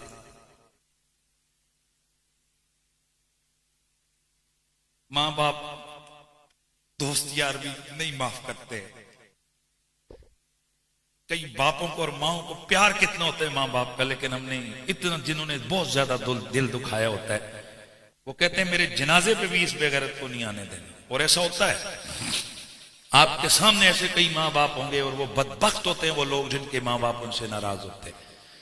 लेकिन ऐसा होता है कि ऐसे गुनाह हो जाते हैं, गलतियां होती हैं, माँ बाप सारी जिंदगी माफ नहीं करते। हाय हाय, लेकिन वो कैसा करीम है, हजारों गुनाह भी हों, हजारों गुनाह के बाद फिर जब बंदा टूटे हुए दिल से उससे बख्शिश मांगता है ना, वो कहता है चल तेरा और कोई नहीं है, मैं तो हूं ना। चुनांचे यही तमन्ना, यही अंदाज था। फोत हो गया वो बंदा, जैसे ही फोत हुआ अल्लाह ताला ने वक्त के नबी की तरफ वही फरमाया है मेरे बंदे, मेरे नबी, फुलां वीराने में चला जा, वहां मेरा बंदा लेटा पड़ा है, उठा के ले आ, उसको गुस्ल दे, उसको गुस्ल दिलवाओ, उसकी नमाज जनाजा पढ़ो और ऐलान कर दो शहर के अंदर कि जो जो कोई उसकी नमाज जनाजा में शिरकत करेगा वो भी बख्शा जाएगा। अल्लाह अकबर। अल्लाह के नबी आगे आगे, अवाम पीछे पीछे। पैगंबर ने उसे उठाया, लाया। अल्लाह की वही के मुताबिक उसको जो कफन दफन का सिलसिला हुआ, ऐलान किया कि जो कोई बंदा इस आज एक ऐसे मैयत की नमाज जनाजा अदा होने वाली है, जो कोई बंदा उसकी नमाज जनाजा अदा करेगा वो बख्शा जाएगा। भाई पैगंबर की बात को कौन झुटलाए, पूरा शहर उमड़ आया, नमाज पढ़ी। आपको मालूम है कि आम जनाजे हम तरखाने के लिए पढ़ते हैं, लेकिन कुछ खास जनाजे ऐसे होते हैं कि बंदे का ईमान होता है। हमसे मुराद अवर आलिए होता है, और मां तुसी गल ना दसो, सारे को पता है जी। लेकिन बाज ऐसे नमाजे जनाजा होते हैं कि जनाब पांच बाज जनाजे 5 मिनट लेट हो जाएं तो लोग कड़ियां दसने ने। हमने देखा बाज जनाजे 5 घंटे लेट होते हैं, न पीर जाते हैं, न मौलवी भागते हैं, न सियासतदान भागते हैं। यार अगर शार याद हो तुम्हें तो कुछ अरसा कबल मुमताज कादरी साहब का लियाकत बाग में जनाजा हुआ था, और अगर उस वक्त की किसी को याद ना हो तो लाहौर मीनारे पाकिस्तान के साये में भाई एक मर्दे कलंदर का नमाज जनाजा हुआ था ना, बाबा खादिम हुसैन रिजवी साहब का। तो अब मुझे बताइए, जनाजे का वक्त था 10 बजे, नमाज जनाजा अदा की गई 3 बजे। गाजी साहब के जनाजे का टाइम था 11 बजे, नमाज जनाजा अदा की गई 3-3:30 बजे। अब सवाल यह है कि भाई लोगों चले जाओ, अगर कहीं और 10 मिनट जनाजा लेट हो, लोग कहते हैं यार इन्ना मजाक की बढ़ाई हुई है, चलो चलते हैं। फर्क क्या है? कहा कोई तो ऐसे होते हैं, कहीं लोग जाते हैं हम जाएंगे तो इसका भला होगा, और कहीं ऐसे जनाजे होते हैं सोच के जाने वाले ये जाते हैं हम जाएंगे हमारा भला होगा।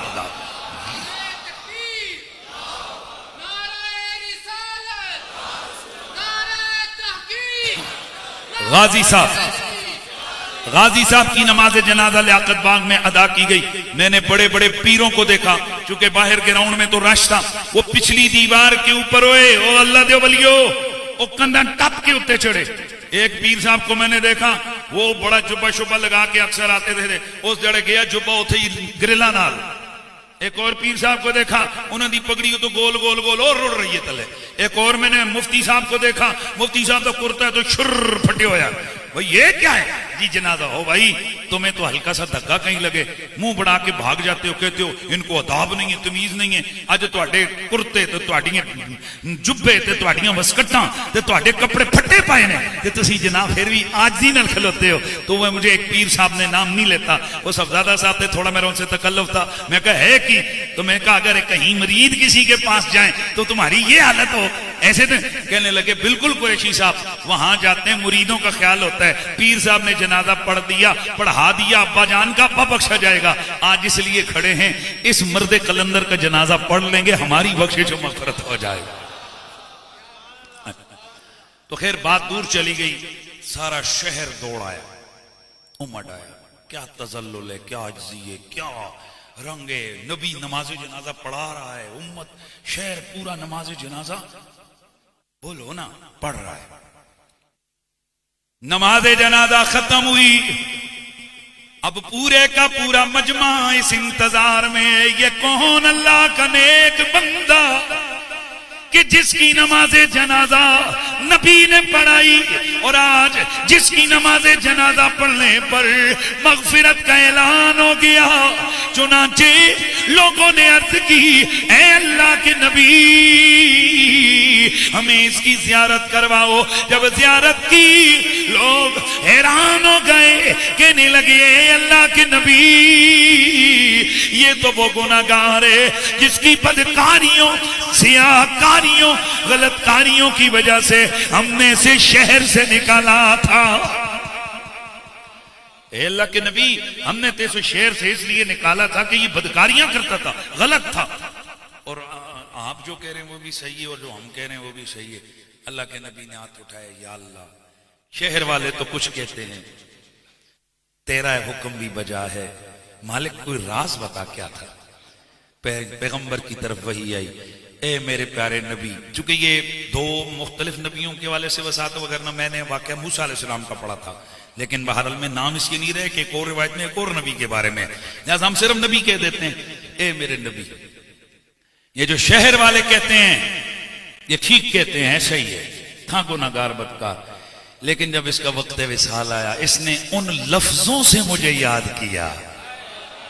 यार मेरा जो मौजू है मैं उसके मुताबिक बात करूं ना। इसने मुझे उन लफ्जों से याद किया कि मैंने ये इस पे कर्म किया कि जो इसकी नमाज जनाजा भी पढ़ेगा मैं उसको भी माफ कर दूंगा। तो चौथी चीज क्या है जी? अल्फाज का इंतखाब। इसलिए उलमा फरमाते हैं बड़े से बड़ा कोई तबीब हो, बड़े से बड़ा कोई बलागत वाला हो, बड़े से बड़ा कोई फसाद वाला हो, पर आमना के लाल से बड़ा तो नहीं हो सकता। लिहाजा दुआओं में वही लफ्ज पढ़ने की कोशिश करें जो ज़हरा के बाबा पढ़ा करते थे, क्योंकि हुजूर से ज्यादा फसीह कोई नहीं, हुजूर से ज्यादा बलीग कोई नहीं, हुजूर से ज्यादा हालात को जानने वाला कोई नहीं। इसलिए कोशिश ये करनी चाहिए कि हम ज्यादा से ज्यादा उन अल्फाज के साथ दुआएं करें जो अल्फाज अल्लाह के नबी अदा फरमाते थे। इसलिए उलमा फरमाते हैं अगर और कोई दुआ याद ना हो ना तो सबसे बड़ी जो दुआ है वो सूरह फातिहा है। क्या कर लो? सूरह फातिहा पढ़ लो, क्योंकि सूरह फातिहा इसको सूरतुद दुआ भी कहते हैं। और सबसे बेहतरीन लफ्ज रब्बना आतिना फिद दुनिया हसना व फिल आखिरति हसना वक़िना अज़ाबन नार।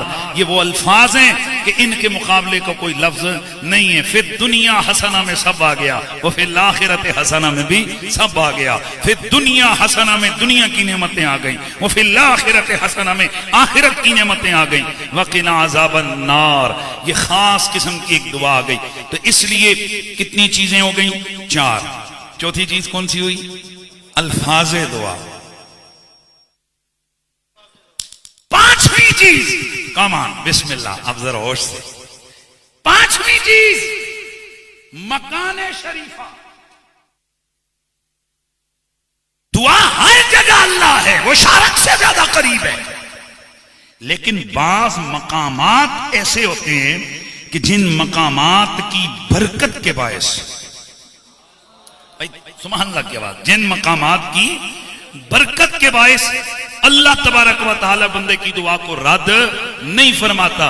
इसलिए मेरे अल्लाह का कुरान कहता है कि सबसे बड़ा मकाम कि जिस मकाम की हया करके मेरा अल्लाह बंदे की दुआ को रद्द नहीं करता वो दरबार मोहम्मद है। बात मैंने बोला था ना मैं हुजूर की बारगाह में भी आऊंगा। इसलिए अल्लाह के नबी सरवरे कोनो मकाम पर अल्लाह की वही आई, वलऊ अन्नहुम इज़्ज़लमू अनफुसहुम जाऊका फस्तगफरुल्लाह वस्तगफर लहुमुर रसूल लवजदुल्लाह तव्वाबर रहीम।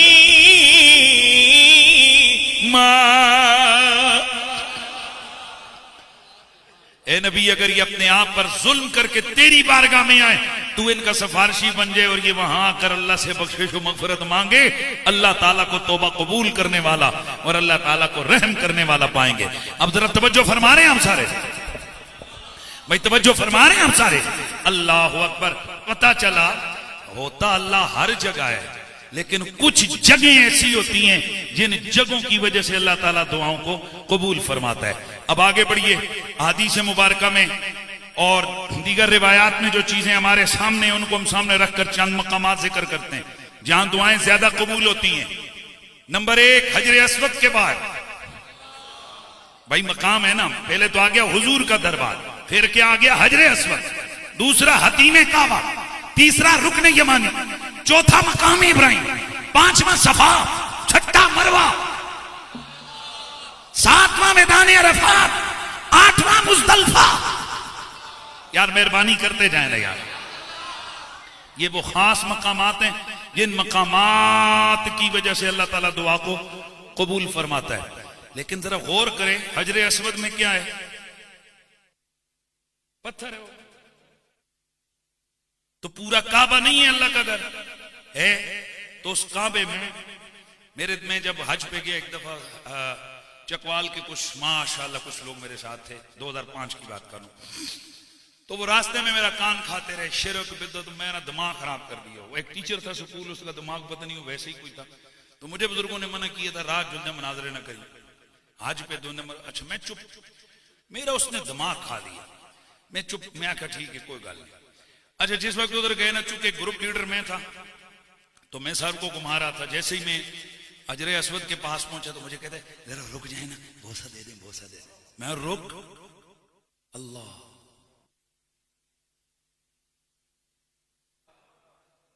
मैंने कहा तू तो कहना से बट्टे बूटे इन्हों के कोई नहीं, सिर्फ अल्लाह तो है, तो बट्टा है ना, अल्लाह तो नहीं है, बट्टा है, इस क्यों चुमना है?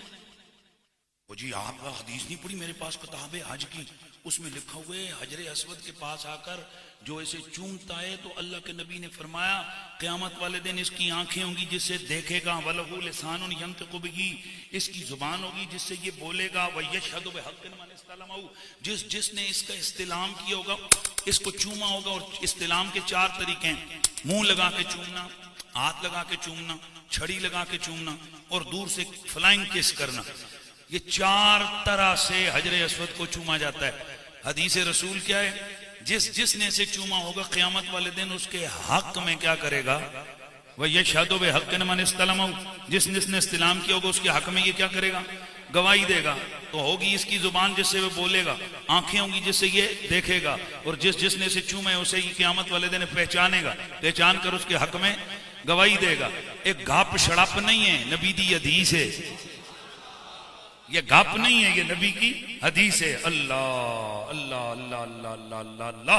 एक पत्थर है, क़यामत वाले दिन खरबों खरबहा इंसान आएंगे, जिसने उसे चूमा होगा, जिसने हाथ लगा के चूमा, जिसने मुंह लगा के चूमा, जिसने छड़ी लगा के चूमा, जिसने दूर से, जैसे आमतौर पर आजकल तो वहां रश होती है, दूर से ऐसे उसको किस करते हैं, ऐसे उसको इस्तिलाम हजर करते हैं, इन सब को वहां पहचानेगा। ओए मैं सदके जाऊं, अल्लाह करोड़ों अरबों खरबों खरबहा खरबों लोग होंगे, खरबहा खरबहा खरब, उनमें से ये अरबों खरबों को पहचान लेगा, किस किस ने चूमा, किस किस नीयत से चूमा, किस किस अदा से। हाय वे, एक बट्टे में इतना इल्म होगा कि वो अरबों खरबों को शक्लों से पहचान के उनके हक में गवाही देगा। मैंने कहा ये पत्थर कौन सा है? बोले जन्नत से आया है। मैंने कहा क्वालिटी क्या है? नबी ने चूमा है। तो मैंने कहा जिस पर नबी के एक दफा लब लगे, जो जन्नत में से आ जाए, वो इतना इल्म रख लेता है, उसके पास इतना शऊर आ जाएगा क़यामत को, वो सबको पहचान लेगा किसने दूर से हाथ लगाया, किसने मुंह लगा के मुझे चूमा है। और शर्म करो, और वो पत्थर के लिए तो मान लेते हो, जिस पर नबी के लब लगे कि वो इतना इल्म वाला होगा कि खरब हा खरब लोगों को पहचानेगा। जन्नत का एक पत्थर है, और जो जन्नत का एक पत्थर है उसमें इतना कमाल है, जिस पर नबी के लब लग गए। तो जरा खुद बता, ज़हरा के बाबा हसनैन के नाना का अपना क्या कमाल है?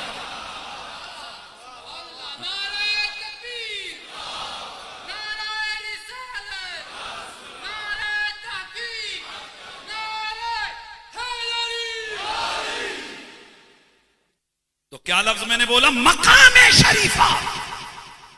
दुआ हर जगह कबूल होती है, लेकिन कोई खास, बोलो खास मकाम ऐसे होते हैं जिन खास मकामों की वजह से अल्लाह ताला दुआ को कबूल फरमाता है। कमान, अब मैं आ रहा हूं थोड़ा सा समझाने के लिए। ये जो कहते हैं ना बाबा ते शई कोई नहीं, पुत्र तू ना बुखारी पढ़ी है ना मुस्लिम तूने पढ़ी है, आओ जरा देखते हैं ये बाबे, इन बाबों की मजार, इन बाबों की कब्रें, क्या वो कोई शय नहीं है? उनकी कोई हैसियत नहीं है, या वो खुद कोई हैसियत नहीं रखते? मुस्लिम शरीफ की हदीस है। हदीस आपने बहुत सारी दफा आपने पढ़ी और सुनी हुई है, बार बार आपने सुनी होगी। और 99 कत्ला ला आ गई हदीस देने में। एक बंदा जिसने 99 कत्ल किए, एक दिन एक गया बंदे के पास, मौलवी साहब, मैं लफ्ज़ मौलवी बोल रहा हूँ, हदीस में ये लफ्ज़ नहीं है, लेकिन बंदे के पास गया, उसे कहने लगा कि क्या अल्लाह ताला मुझे बख्शेगा, मेरे इतने गुनाह। उसने कहा क्या गुनाह कर? 99 तो कभी नहीं बख्शो। उसने कहा अल्लाह फिर 99 के 100वां सेंचुरी पूरी उसको भी कत्ल कर। 100 मर्डर, 100 कत्ल। कुछ अर्सा गुजरा, यूं ही फिरता रहा बदमाश बन के। एक दिन फिर ख्याल है यार चलो किसी और से पूछते हैं, क्या कोई चांस नहीं है मेरी बख्शिश का? अब के जिसको मिला ना वो कोई दिल वाला था, वो कोई हकीकत शनास था, वो कोई राजों को जानने वाला था। उससे पूछा जनाब ये बताइए कि क्या मेरी दुआ, मेरी मगफरत हो सकती? उसने कहा कितने गुनाह हैं? उसने कहा जी 100 कत्ल किए। उसने कहा बंदे खुदा अल्लाह का दरबार बहुत बड़ा है, अल्लाह की जात बहुत बड़ी है, वो करीम है, वो रहीम है, वो अजीम है। अगर तेरे गुनाह इतने ज्यादा हो कि जमीन व आसमान सारे भर जाएं, अल्लाह की रहमत है। ये हदीस शरीफ है ना कि अल्लाह की रहमत का एक कतरा आ जाए सारे गुनाह। इसीलिए कहने वाला कहता है कि हम गुनाहगारों को तेरी मेहरबानी चाहिए, हम गुनाहगारों को तेरी मेहरबानी चाहिए, सब गुनाह धुल जाएंगे, रहमत का पानी चाहिए। ए बंदा खुदा, अल्लाह तेरी दुआओं को कबूल करेगा, तुझे बख्श देगा, लेकिन उसके लिए तुझे एक काम करना पड़ेगा। कहा बोल क्या काम? कहने लगा फुला बस्ती के अंदर जाओ, वहां अल्लाह वाले रहते हैं। यार मेहरबानी करें ना यार, उस बस्ती में जाओ, फुला बस्ती में, वहां अहलुल्लाह है, उधर जाके दुआ मांगो, अल्लाह तुम्हारी दुआ को कबूल करेगा। ओ भाई साहब, ये नबी की हदीस है और मुस्लिम शरीफ की हदीस है।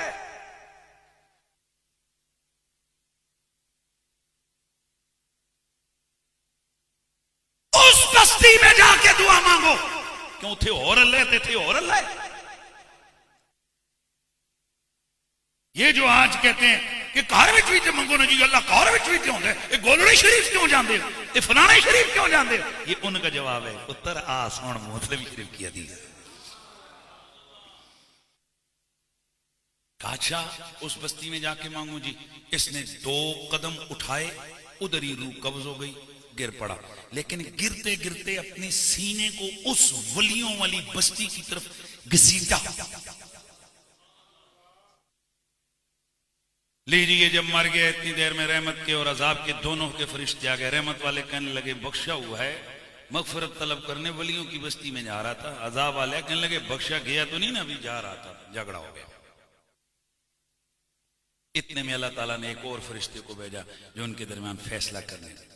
उसने कहा झगड़ो नहीं, नापो, तय किया हुआ सफर ज्यादा है तो बख्शा गया, और अगर रहने वाला सफर जो उधर उस यानी दूरी है वलियों से ज्यादा तो जहन्नुम में ले जाओ।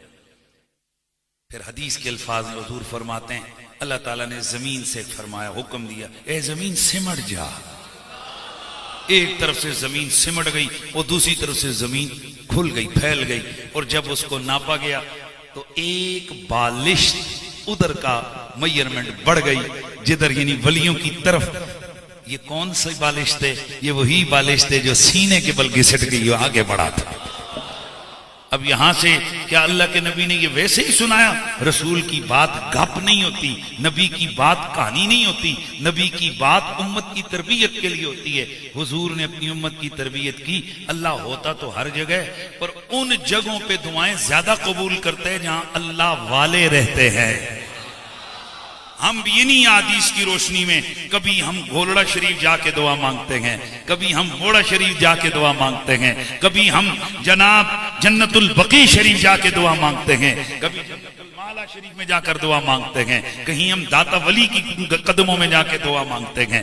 और ये इसलिए है, हमारे नबी की तरबियत है, हमारे लिए ये रहनुमाई है कि अल्लाह है तो हर जगह, पर जहां अल्लाह वाले हों उस अल्लाह वालों की बस्ती में जाकर दुआ मांगो, अल्लाह उस बस्ती की दुआ को भी कबूल फरमा लेता है।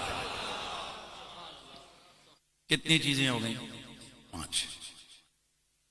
क्या? मकाम शरीफा। फिर बोलो, मकाम शरीफा। इसलिए नबी पाक सल्लल्लाहु अलैहि वसल्लम के सहाबा जब कभी उन्होंने दुआ मांगनी होती वो हुजूर के पास आते। किधर आते? हुजूर से कहते हुजूर आप दुआ मांगे हमारे, आप ओ भाई खुद मांगो ना, अल्लाह तुम्हारी नहीं सुनता। ये जो आज हमारे दिमागों में ये नए किस्म के तरे डाले जा रहे हैं, वो जी अल्लाह तो शरक से ज्यादा करीब है, अल्लाह सबकी, हमने कब कहा अल्लाह गूंगा है, अल्लाह बहरा है सबकी? कौन कहते हैं अल्लाह ताला बहरा है, वो सुनता नहीं? मेरा 2003-4 वाला जुमला बड़ा मशहूर हुआ था, फिर लोग भूल गए, नए नए, चूंकि बच्चे ना, इन पुराने बच्चे, इन बच्चों को तो पता ही नहीं है वो 2003-4 से लेकर 2015-16 तक क्या कहानियां रही हैं जी, क्या क्या सिस्टम रहे हैं। तो उस वेले कोई जेडे निक्के सन तो बिल्कुल, हुण जेडे बड़े ने वो उस वेले बहुत निक्के सन, तो जेडे जमे ही नहीं सन उन्होंने क्या पता कि बार की होया है। इसलिए वो बातें कर रहे हैं, फलां क्या हुआ, फलां क्या हुआ। कभी तारीख पूछो किसी बड़े से कि क्या क्या कुरैशी साहब ने कहां कहां जाकर अपने नबी के दीन का दिफा नहीं किया है। बहरहाल मैं बात कर रहा था, मेरा वो 2003-4 का जुमला, कौन कहता है अल्लाह सबकी नहीं सुनता? अल्लाह सुनता सबकी है पर मानता किसी किसी की। क्या कहा मैंने? अल्लाह सुनता सबकी है पर मानता किसी किसी की। ये क्यों तुम कह रहे हो जी अल्लाह किसी की सबकी सुनता? वो सबकी सुनता है, किसने कहा नहीं सुनता? पर मानता किसी किसी की। खैर, तो सहाबा कहां आते बोलो? हुजूर के पास। अच्छा, कितनी बातें हो गई? 5। छठी बात, दुआ करने वाले की वजह से भी दुआ कबूल होती है। क्या बोला मैंने? दुआ करने वाले की वजह से, यानी वो जो दाई है, वो जो दुआ करने वाला है, उस दुआ करने वाले की वजह से भी दुआ कबूल होती है। ये वजह है कि छोटे जो होते हैं वो बड़ों से कहते हैं तुम दुआ करो, इसलिए हदीस शरीफ में मौजूद है बीमार की दुआ ज्यादा कबूल होती है, मुसाफिर की दुआ ज्यादा कबूल होती है, और फिर नबी की दुआ तो बहुत ज्यादा कबूल होती है जी। फिर हुजूर की आले बैत की दुआ बहुत ज्यादा कबूल होती है। ये वजह है कि रसूलुल्लाह के सहाबा अगर कोई दुआ करवानी होती तो किसके पास आते? हुजूर के पास आते, या फिर उसके बाद इधर हुजूर के बाद फिर हुजूर की आले बैत के पास आते। हजरत सैयदना उमर बिन खत्ताब रज़ी अल्लाह तआला अन्हु का जमाना है, मक्के में काद पड़ गया, हर तरफ परेशानी परेशानियां।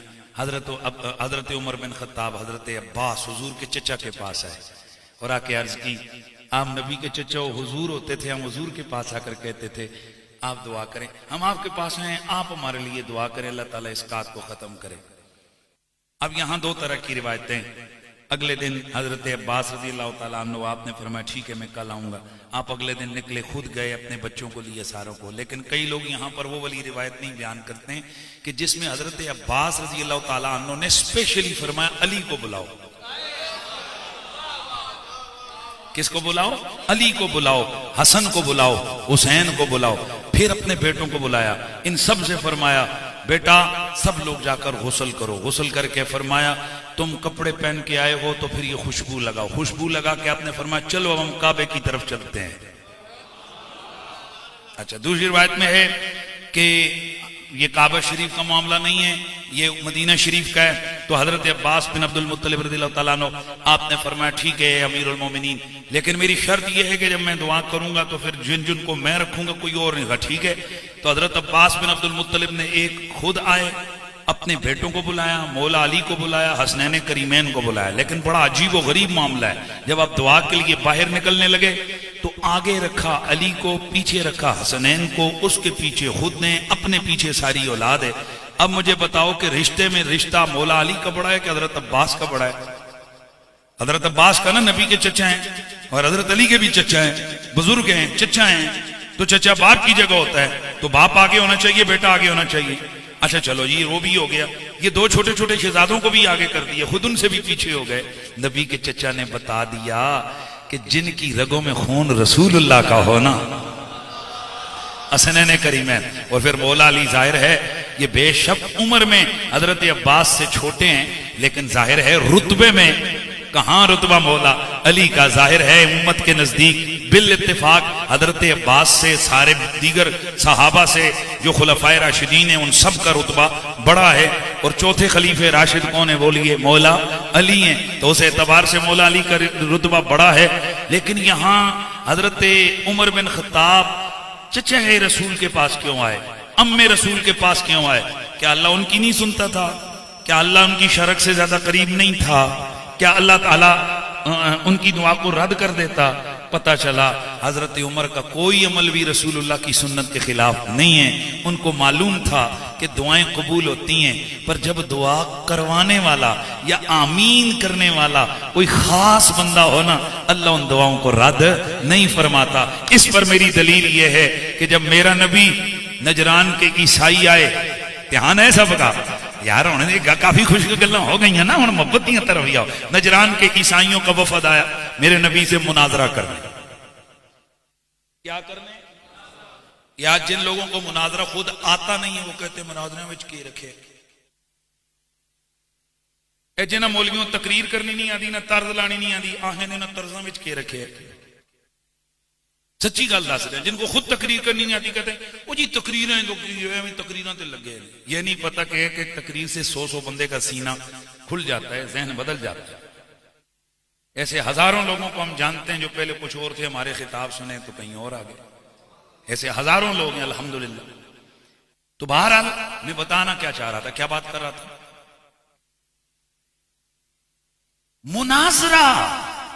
मुनाजरा गंदी चीज नहीं है। मुनाजरा नबियों की सुन्नत है। खुद रसूलुल्लाह ने मुनाजरा किया, हजरत मूसा ने मुनाजरा किया, हजरत दाऊद अलैहि हदीसों में मौजूद है, हजरत आदम अलैहिस्सलाम ने मुनाजरा किया, सहाबा किराम ने मुनाजरे किए। अरे भाई अब्दुल्ला बिन अब्बास का मुनाजरा तो मशहूर है, जिससे 4000 खारजी बुराए हिदायत पर आए। इमाम आजम अबू हनीफा के इमाम औज़ाई के साथ मुनाजरा, बड़े बड़े मुहद्दिसीन का आपस में मुनाजरा, खुद आइम्मा मुहद्दिसीन मुज्तहिदीन का मुनाजरा, बड़े बड़े फुकहा का मुनाजरा, बड़े बड़े आइम्मा का मुनाजरा। क्या ये सारे फजूल काम करते रहे? नाच न जाने आंगन टेढ़ा, गाल करनी ना आवे तो मुनाजरों में क्या रखा हुआ है? बेटा मुनाजरों में बहुत कुछ रखा हुआ है।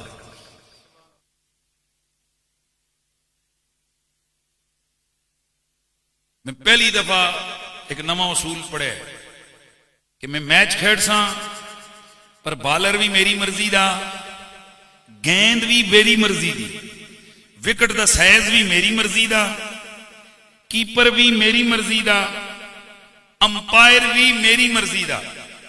अंपायर दे मैं हाथ बन के रखसा, विकेट 22 कदम के बजाय 50 कदम हो सी, बाल फास्ट न हो सी, सीधी सीधी हो सी, तो बाउंड्री 17 गजां दी हो सी, मैं फिर मैच खेड़ सा। हैं जी, हम मुनाजरा तब करेंगे कि जब फलाने से लिखवा के लाओगे तो फलाना फलाना करोगे। ना बेटा ऐसा नहीं है, ऐसा नहीं है। बहरहाल मुनाजरा मेरे मुस्तफा की जात के साथ करने के लिए नजरान के ईसाई आए, मुनाजरा हुआ। मेरे नबी के दलाइल, जाहिर है नबी नबी है, मेरे नबी के दलाइल के सामने उनकी बोलती बंद हो गई। लेकिन आपको पता ही है हारने वाले बड़े बेगैरत होते हैं, ये बीच में फिर बातें निकाल लेते हैं। मन देते हैं नहीं भाई कदों हरने वाला जाना कदों मनिया, कहते नहीं यूं हो गया, यूं नहीं यूं हो गया। बहरहाल मेरे नबी ये पाक की इस मुनाजरे के बाद बातें करने लग गए, कहने लगे हम मुनाजरा जीत गए। मेरे रब को कब गवारा हो कि कोई बाहर जाकर मेरे नबी के खिलाफ फतह के जश्न मनाए। मेरे नबी करम ने जिब्रील अमीन को कुरान देकर भेजा, फरमाया जाओ जिब्रील चैलेंज दे दे, नबी की जुबान से चैलेंज करवा, कुल तालो नदउ अबनाअना व अबनाकुम व निसाना व निसाकुम मअनफुसना मअनफुसकुम सुम्मा नबतहिल फनजअल लानतल्लाहि अलल काज़िबीन।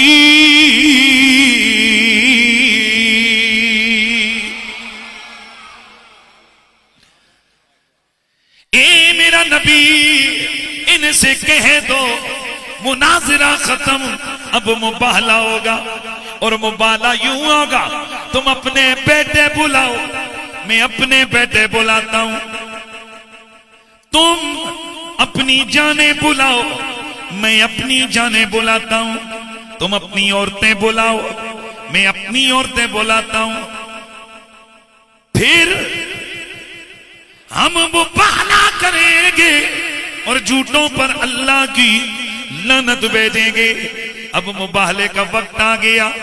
मेरे नबी ने ऐलान किया, फरमाया अली किधर है, ज़हरा किधर है, हसन किधर है, हुसैन किधर गए। ये चार आ गए, पांचवा मेरा नबी।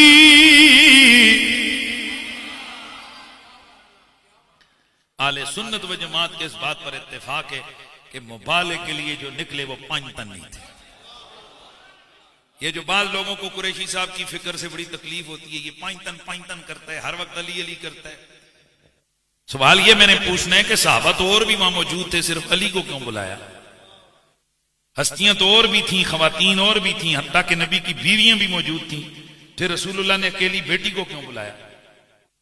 फिर हसनैन करीमैन को सिर्फ क्यों बुलाया? बाज मौलवी मौजू किस्म की वो घिसी पिटी जिसे कहते हैं ना रिवायत, कहीं किसी का कौल लेके जी फलां और भी था, कोई और नहीं था। इस पर तकरीबन आले सुन्नत व जमात के मुफस्सिरीन का इत्तेफाक है। अहादीस सहीह में मौजूद है कि मेरे नबी ने जब मुबाहले के लिए बुलाया तो कितनों को बुलाया? 4 को बुलाया, और 5वें मेरे हुजूर खुद थे। इसका मतलब ये है कि ये जो 5 तन है ना, इन्हें औरों पे क्यास ना करो, ये वराउल वरा है। ये कौन है बोलो? ये वराउल वरा है, ये बेमिसाल हस्तियां हैं। इसीलिए तो फिर मेरा दिल करता है, बेशक मौजू कोई भी है, हम तो अली और अली के बच्चों का जिक्र जरूर करेंगे और ये कह देंगे कि अल्लाह अल्लाह नबी का घराना, ये घराना वरा उलवरा है, इसमें हसनैन और फातिमा है, इस घराने में शेरे खुदा है। वाह वाह वाह वाह, कमाल। कितने हो गए? अच्छा, हसन हुसैन छोटे छोटे, उंगलियां पकड़ी हैं नाना की। नाना क्यों जा रहे हैं, किधर जा रहे हैं? हुजूर ने फरमाया, बेटा फातिमा अली कुछ भी नहीं करना तुमने, मैं करूंगा दुआ, तुमने कहना है आमीन। यहां से उलमा ने इस्तेदलाल किया कि जब दुआ करने वाला या आमीन कहने वाला कोई खास हो ना, तो दुआओं की कबूलियत का असर और होता है। मेरे नबी पाक जब गए, मेरे नबी पाक के चेहरों को देखकर, नूरी नूरी हस्तियों को देखकर जो उनको उसको तक कहने लगा, या माशरन नसारा, ओए ओए ओए ईसाइयों के बड़े बड़े पादरियों, मैं ऐसे चेहरे आते हुए देख रहा हूं। अगर इन्होंने पहाड़ों को कह दिया ना, पहाड़ को अपनी जगह से हट, जब पहाड़ हट जाएगा हम इनसे मुकाबला नहीं करेंगे, हम इनसे मुबाहला नहीं करेंगे, ये जीते हम हारे, शिकस्त तस्लीम की। मेरे नबी ने फरमाया, आज अगर नजरान के ईसाइयों के खिलाफ मैं दुआ करता, अली ज़हरा और हसनैन आमीन कहते, तो कयामत तक के लिए ईसाइयत खत्म हो जाती, नजरान के ईसाइयों के घरों में आग बरस जाती और इनकी हस्ती खत्म हो जाती दुनिया से। आए हाय, नबी से और आले नबी से जो टकराते हैं ना, वो फना हो जाते हैं, वो तबाह हो जाते हैं। बहरहाल यहां से मेरा जो मुस्तदल है वो क्या है कि इसका मतलब है कि जब दुआ करने वाला खास हो या आमीन कहने वाला खास हो, तो ये दुआ की कबूलियत ज्यादा होती है। अच्छा, इनमें से एक पॉइंट और है कि दुआएं वैसे तो कबूल होती हैं, लेकिन हेयत दुआ, क्या बोला? हेयत, एक खास हेयत होनी चाहिए जिस हेयत को अल्लाह ज्यादा कबूल करता है। यानी किबले की तरफ मुंह हो, किसकी तरफ मुंह हो? किबले की तरफ मुंह हो, हाथ उठे हुए हो, सर झुका हुआ हो, अदब का अंदाज हो। इस वजह से भी अल्लाह ताला दुआ को ज्यादा कबूल करता है। और दुआ कबूल होने की एक और सूरत है, एक और राज है, और वो क्या है? अत-तवस्सुल। अगर दुआ किसी वसीले से की जाए, दुआ किसी वसीले से की जाए, यही वजह है कि मेरे नबी के सहाबा, तिरमिज़ी के अंदर हदीस मौजूद है, दीगर हदीस की किताबों में रिवायत मौजूद है कि मेरे नबी पाक के सहाबा, मेरे नबी पाक के सहाबा, लफ्ज क्या बोला मैंने? सहाबा। उन्होंने दुआएं मांगी, मेरे नबी के वसीले से दुआएं मांगी। अल्लाहुम्मा इन्नी असअलुका व तवज्जो इलैका बिनबिय्यिका मुहम्मदिन नबिय्यर रहमा या मुहम्मदो इन्नी अतवज्जहु बिका इला रब्बी फी हाजती। दूसरी बात में तवज्जहतु बिका इला रब्बी फी हाजती हाज़िही लितुक़दा ली। अल्लाहुम्मा फशफ़िहु फ़िय्या। मेरे नबी पाक के सहाबी गए, जाकर दुआ की, दुआ भी हुजूर के विसाल के बाद की। अल्लाहुम्मा इन्नी असअलुका बिनबिय्यिका, या अल्लाह मैं तुझसे सवाल करता हूं तेरे नबी का वसीला देकर। मुहम्मद, वो नबी जो मोहम्मद है, वो नबी जो नबी रहमत है। या मोहम्मद, ए मोहम्मद या रबी, इन्नी अतवज्जहु बिका, मैं आपके वसीले से रब की बारगाह में मुतवज्जे होता हूं। इला रब्बी फी हाजती, मैं अपनी इस हाजत में अपने रब की तरफ, ताकि मेरी ये दुआ कबूल हो जाए। तवज्जो है, एक नाबीना सहाबी को सहाबी ने ये दुआ सिखाई, उन्होंने ये दुआ फरमाई, अल्लाह ताला ने उनको बीनाई अता फरमा दी। ये हदीस की किताबों में ये सारा वाकया मौजूद है। पता चला कि किसी खास बड़ी जात के वसीले से अगर दुआ मांगी जाए वो दुआ ज्यादा कबूल होती है। और अगली बात है अल इखलासु फि दुआ, खुलूस। जिस्म कांप रहा हो, आंसू बह रहे हो, लरजता जिस्म, कांपता जिस्म, बहते आंसू हैं, नाक से निकलते हुए, जिसे कहते हैं ना पानी, बंदा बिखरे हुए बाल, परगंदा हाल, अल्लाह ऐसे बंदों की दुआओं को रद्द नहीं करता। एक वाक़या सुनाता हूँ जल्दी जल्दी और बात को मुकम्मल करता हूँ। सुल्तान महमूद गजनवी, ये वाक़या किसी और के लिए भी है, लेकिन मैंने जिस किताब में पढ़ा वहाँ सुल्तान महमूद गजनवी का वाक़या। बाज़ों ने किसी और बादशाह का वाक़या, जो भी है मैं लफ्ज़ बादशाह कह देता हूँ ताकि वाक़े में कोई झोल न रहे। एक बादशाह था और वो काबा शरीफ का तवाफ कर रहा था, तो वहाँ एक अंधे को देखा और कहते हैं, या अल्लाह मुझे आंखें दे दे, बड़ा बड़ा नवाकर। अच्छा, वो उसने 7 चक्कर लगाए, वो एक ही जगह ये करे, या अल्लाह आंखें दे दे, आंखें दे दे, कोई भी नहीं। बादशाह को बड़ा अजीब लगा कि यार अल्लाह के घर के सामने ये बंदा मांग रहे और फिर कुछ। बादशाह रुका, उसने कहा मुझे जानते हो? जी। उसने तलवार निकाली, उसने कहा मैं ये तवाफ पूरा करके नफल पढ़ता हूं, अगर आंखें न हुई ना सारी यहीं कटवाऊंगा। अब बादशाह चला तो इसने कहा ओ अल्लाह, यो अल्लाह, अब तो मेरा। अगला चक्कर लगा के बादशाह सलामत आए, देखा कि इसकी आंखों में बीनाई आ गई है। रब वही है, जगह वही है, काबा वही है, लफ्ज वही है, बंदा वही है, पहले कबूल नहीं अब क्यों? उलमा फरमाते हैं पहले मांग रहा था ऊपर ऊपर दिल से, अब दिल की गहराइयों से मांगा है जी, खौफ से मांगा, लिल्जा से मांगा, इसलिए अल्लाह तबारक व तआला ने दुआ को कबूल फरमा लिया। लिहाजा दुआ। अच्छा, अब अगली बात, दुआओ इंदल इबादा। अब आ रहा है, दुआ मांगो, तवज्जो तवज्जो, दुआ मांगो पर कुछ करके मांगो। बात नहीं समझ आई? क्या बोला?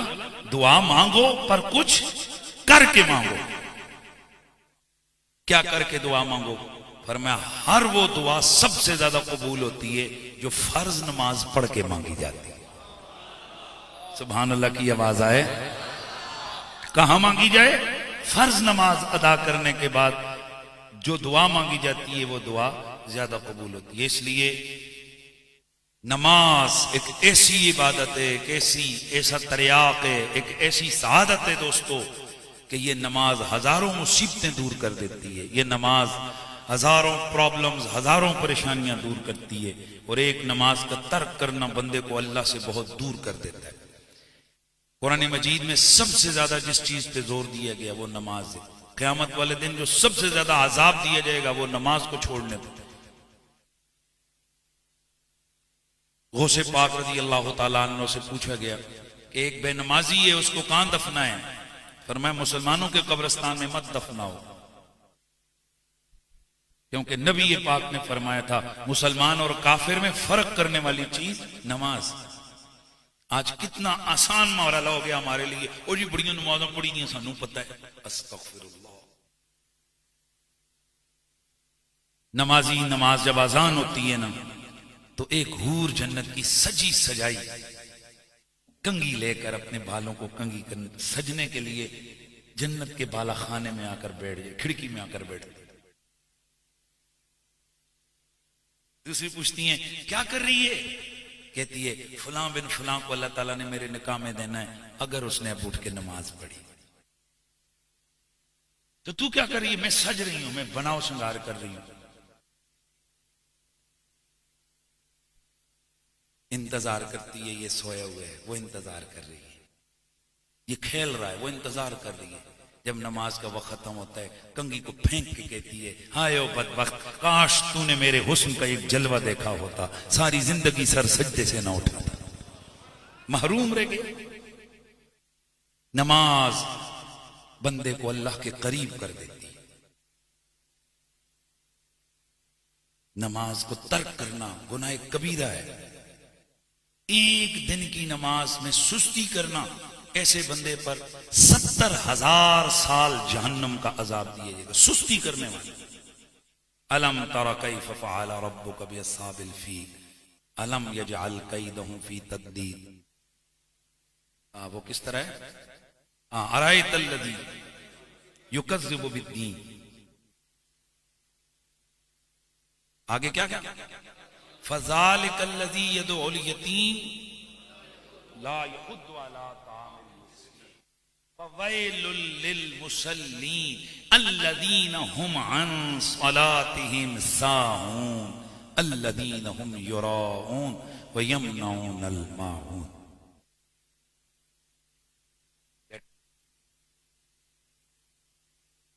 ब्रेक अगर फेल होइए तो 10 में मुका देना। अच्छा चलो ठीक। तो क्या क्या कहा? नमाज में सुस्ती, नमाज की सुस्ती दोस्तान गिरामी, सुस्ती पे 70,000 साल। और एक रिवायत में आता है एक ऐसा गंजा सांप मुसल्लत किया जाएगा कि जिसकी जहर के अजाब से खुद जहन्नुम पनाह मांग रही है। और एक नमाज तर्क करने पे 70,000 साल वो उस बंदे को डंगेगा, डसेगा। हमें परवाह नहीं होती है। हमें एक दिमाग में पता नहीं किस बेगैरत ने डाल दी है, और नमाज पढ़ी तक है गठने। याद रखो, एक हाकिम का ऑर्डर ना मानने वाला जेल की सलाखों के पीछे होता है। तो जो अहकमुल हाकिमीन है, वो सब दिन में कई मर्तबा उसकी तरफ से बुलावा आता है और हमारे कानों पर जूं तक नहीं रेंगती। इसलिए आज तहिया करना है। आज क्यों हम लोगों के घरों में नौसतें, खराबियां, 2 नंबर पीरों के पास तुम जाते हो, तुम्हारी औरतें जाती हैं, पीर जी कुछ करो, घर च बड़े हालात खराब हैं, घर च नुकसते। वो किथे न होवे। नमाज़ा दे टाइम जनाब तुसी गुणा खड़ाटे मार रहे होंदे हो सारे घर वाले, ते किथे शैतान तुहाडे कन्ना मूहां विच मुतरदा है। 1000 मुसीबतें दूर हो जाएंगी सिर्फ मामूल बनाओ के उठ के नमाज पढ़नी। और मुझे पता चला माशाल्लाह इतनी बड़ी मस्जिद है और यहां कुल 5-7 बूढ़े बूढ़े नमाजी होते हैं। यही गल है जी, हाफिज साहब खड़े हुए थे, यही बात है। आखिर वो कौन सी चीज है जिसने हमें इस बदमाशी पे खड़ा किया हुआ है कि हम अल्लाह की इबादत में इतनी सुस्ती कर रहे हैं? याद रखो, सबसे बड़ा हिसाब तुमसे तुम्हारी मस्जिद लेगी क़यामत वाले दिन। इसका हक तुमने अदा करना है। ये बनी है किसके लिए? तुम्हारे सजदों के लिए, तुम्हारी इबादत के लिए। लिहाजा हर शख्स, हर जवान तहिया करे कि इंशाअल्लाह मैंने 5 वक्त की नमाज अदा करना इंशाअल्लाह। तो क्या कह रहा था? ओ हो, 2.25 घंटे हो गए। अल इखलासो फिर दुआ। और एक चीज और थी, जो अंदाज फिल कैफियत, ये भी एक चीज है। और अगली ये इफ्तिताओ इख्तिताम दुआ, यानी दुआ शुरू करना और दुआ का खत्म करना। ये खास अंदाज से हो तो दुआ ज्यादा कबूल होती है। और वो क्या तरीका है? मेरे नबी ने फरमाया, हर वो दुआ जो मुझ पे दरूद पड़े बगैर शुरू की जाती है, वो ऊपर नहीं जाती, जमीन और आसमान के दरमियान अटक जाती है। इसलिए दुआ की बेहतरीन कामयाबी कब है? जब दुआ शुरू करने से पहले भी पढ़ो अल्हम्दुलिल्लाहि रब्बिल आलमीन वस्सलातु वस्सलामु अला खातमिन नबी। फिर दुआ करो और फिर आखिर में पढ़ो सल्लल्लाहु अला हबीबी मोहम्मद व आलिहि वसहबिहि अजमाइन बिरहमतिक। कोई भी दुरूद पढ़ लो, इन्हीं अव्वल आखिर क्या करो, दुरूद पढ़ो तो इंशाअल्लाह दुआ कबूल हो। अल्लाह ताला मेरी और आपकी हाजिरी अपनी बारगाह में कबूल और मंजूर फरमाए। जी बई तो कर लो, बई तो कर लो।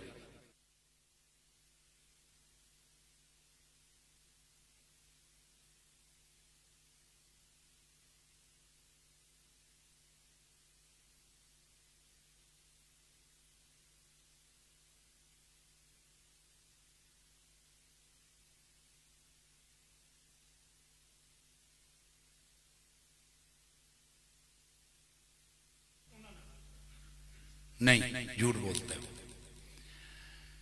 बेटा। यही असल मसला है कि ये आप जैसे लोगों को उसका एक लेक्चर मिलता है, आपको ये तो पता नहीं कि उस महीना पहले क्या है। अब एक क्लिप आपके साथ सामने आता है, आप तो वो सुनते हैं।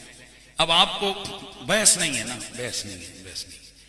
आपको ये नहीं पता कि उसने साल पहले क्या कहा है, 6 महीने पहले क्या कहा है, 2 महीने। आपको तो ये पता है उसने एक टॉपिक पे ये वाला क्लिप मैंने सुना, उसने ये कहा है। अब इतनी सी बात होती तो ये तो कोई झगड़ा ही नहीं है। वो भी कहता है ऐसा करने वाला काफिर है और हम भी कहते हैं। और मैं आपको अगली बात बताऊं, ये कोई हम आज नहीं कहते हैं, हमारे बुजुर्गों ने 100 साल पहले भी यही लिखा हुआ है। हमारे आला हजरत सबसे बड़े बुजुर्ग है ना, मतलब ये मौजूदा इस जो उन्होंने फतावा रज़विया शरीफ में पहले लिखा हुआ है कि जो ला इलाहा इल्लल्लाह मोहम्मद रसूलुल्लाह के बगैर कोई कलमा पड़ेगा वो दायरा इस्लाम से खारिज। हमारी 200-400 से ज्यादा किताबों में ये सब लिखा हुआ है। मैंने अभी आज मेरा लेक्चर मैंने रिकॉर्ड करवाया जो कल जुमे का आज अभी अपलोड हो गया होगा, यूट्यूब पे उसको सुन ले मेरे चैनल पे। अब ये वो भी कहते हैं ये काफिर है चिश्ती रसूला पढ़ने वाला, हम भी कहते हैं। इस पे बात खत्म हो गई। अब अगले मसले पे एक झगड़ा है।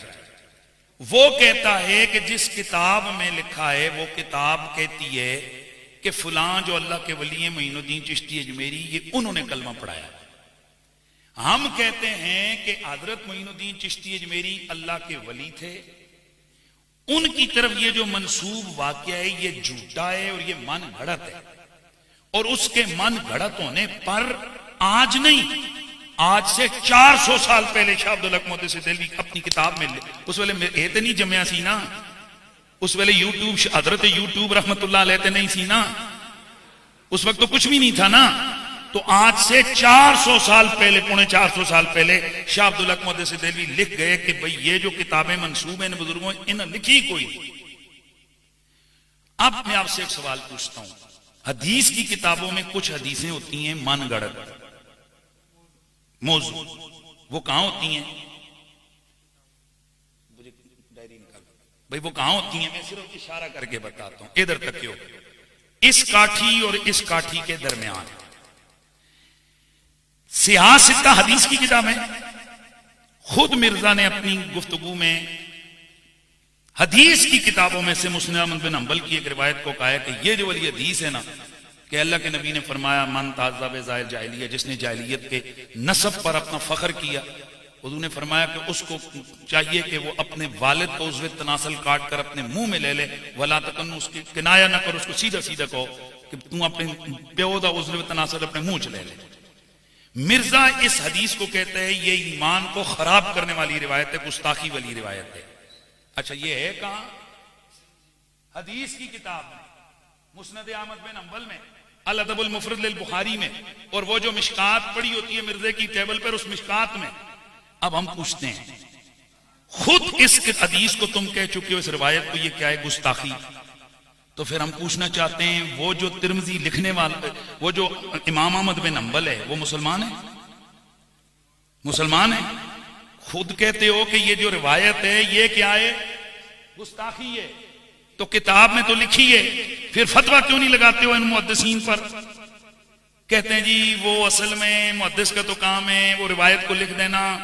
अब उसकी ये नहीं होता, वो तो रावी की वजह से लिखते हो। जालिमों, हदीस की किताब कितनी तहकीक से लिखी जाती है, अगर उसमें मौजूद रिवायतें आए, न मुहद्दिस को पकड़ते हो, न रावी पे फतवा लगाते हो, न किसी छापने वाले पे लगाते हो, न कुछ।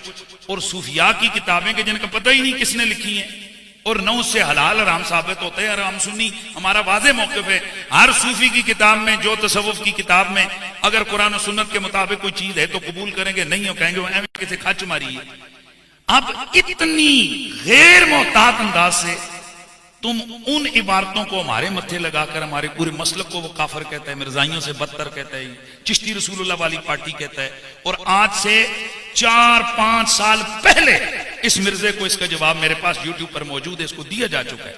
खुद मैंने फोन पे, हमारी खुद बातें हुई, मैंने खुद इसको कहा और मैंने किताब इसके हवाले की जो मैंने खुद इस मसले पे लिखी है कि हमारा वाज़े मौक़िफ़ है कि ये कुफर है। इसके बाद फिर ये रोज शैतानी करता है, रोज कहते हो चिश्ती रसूलुल्लाह वाली पार्टी। तो ये बताओ कि ये खबासत है कि नहीं है। अब मैं क्यों चाहता था ये मुनाजरा हो, क्योंकि आम आवाम को तो नहीं पता ना। जब हमारा मुनाजरा होता, हम यूट्यूब शरीफ रहमतुल्लाह अलैह को खोलते और हम मुनाजरे में निकालते, हम कहते ये डेट क्या लिखी हुई है जी, ये 4 साल पहले शैतान दे कन्ना 4 साल पहले हमारे बड़े बड़े उलमा, मौलाना सईद असद साहब, बड़े बड़े लोग, वो वाज़े ऐलान करके गए भाई ये कुफरी अकीदा है।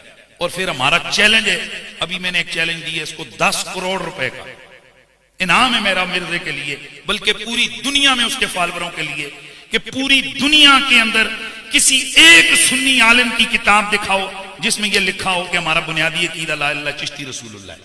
मेरा खून माफ, मेरा खून माफ। और मैं कसम उठा के कहता हूं मैं जाके मिर्जे की बैत करूं।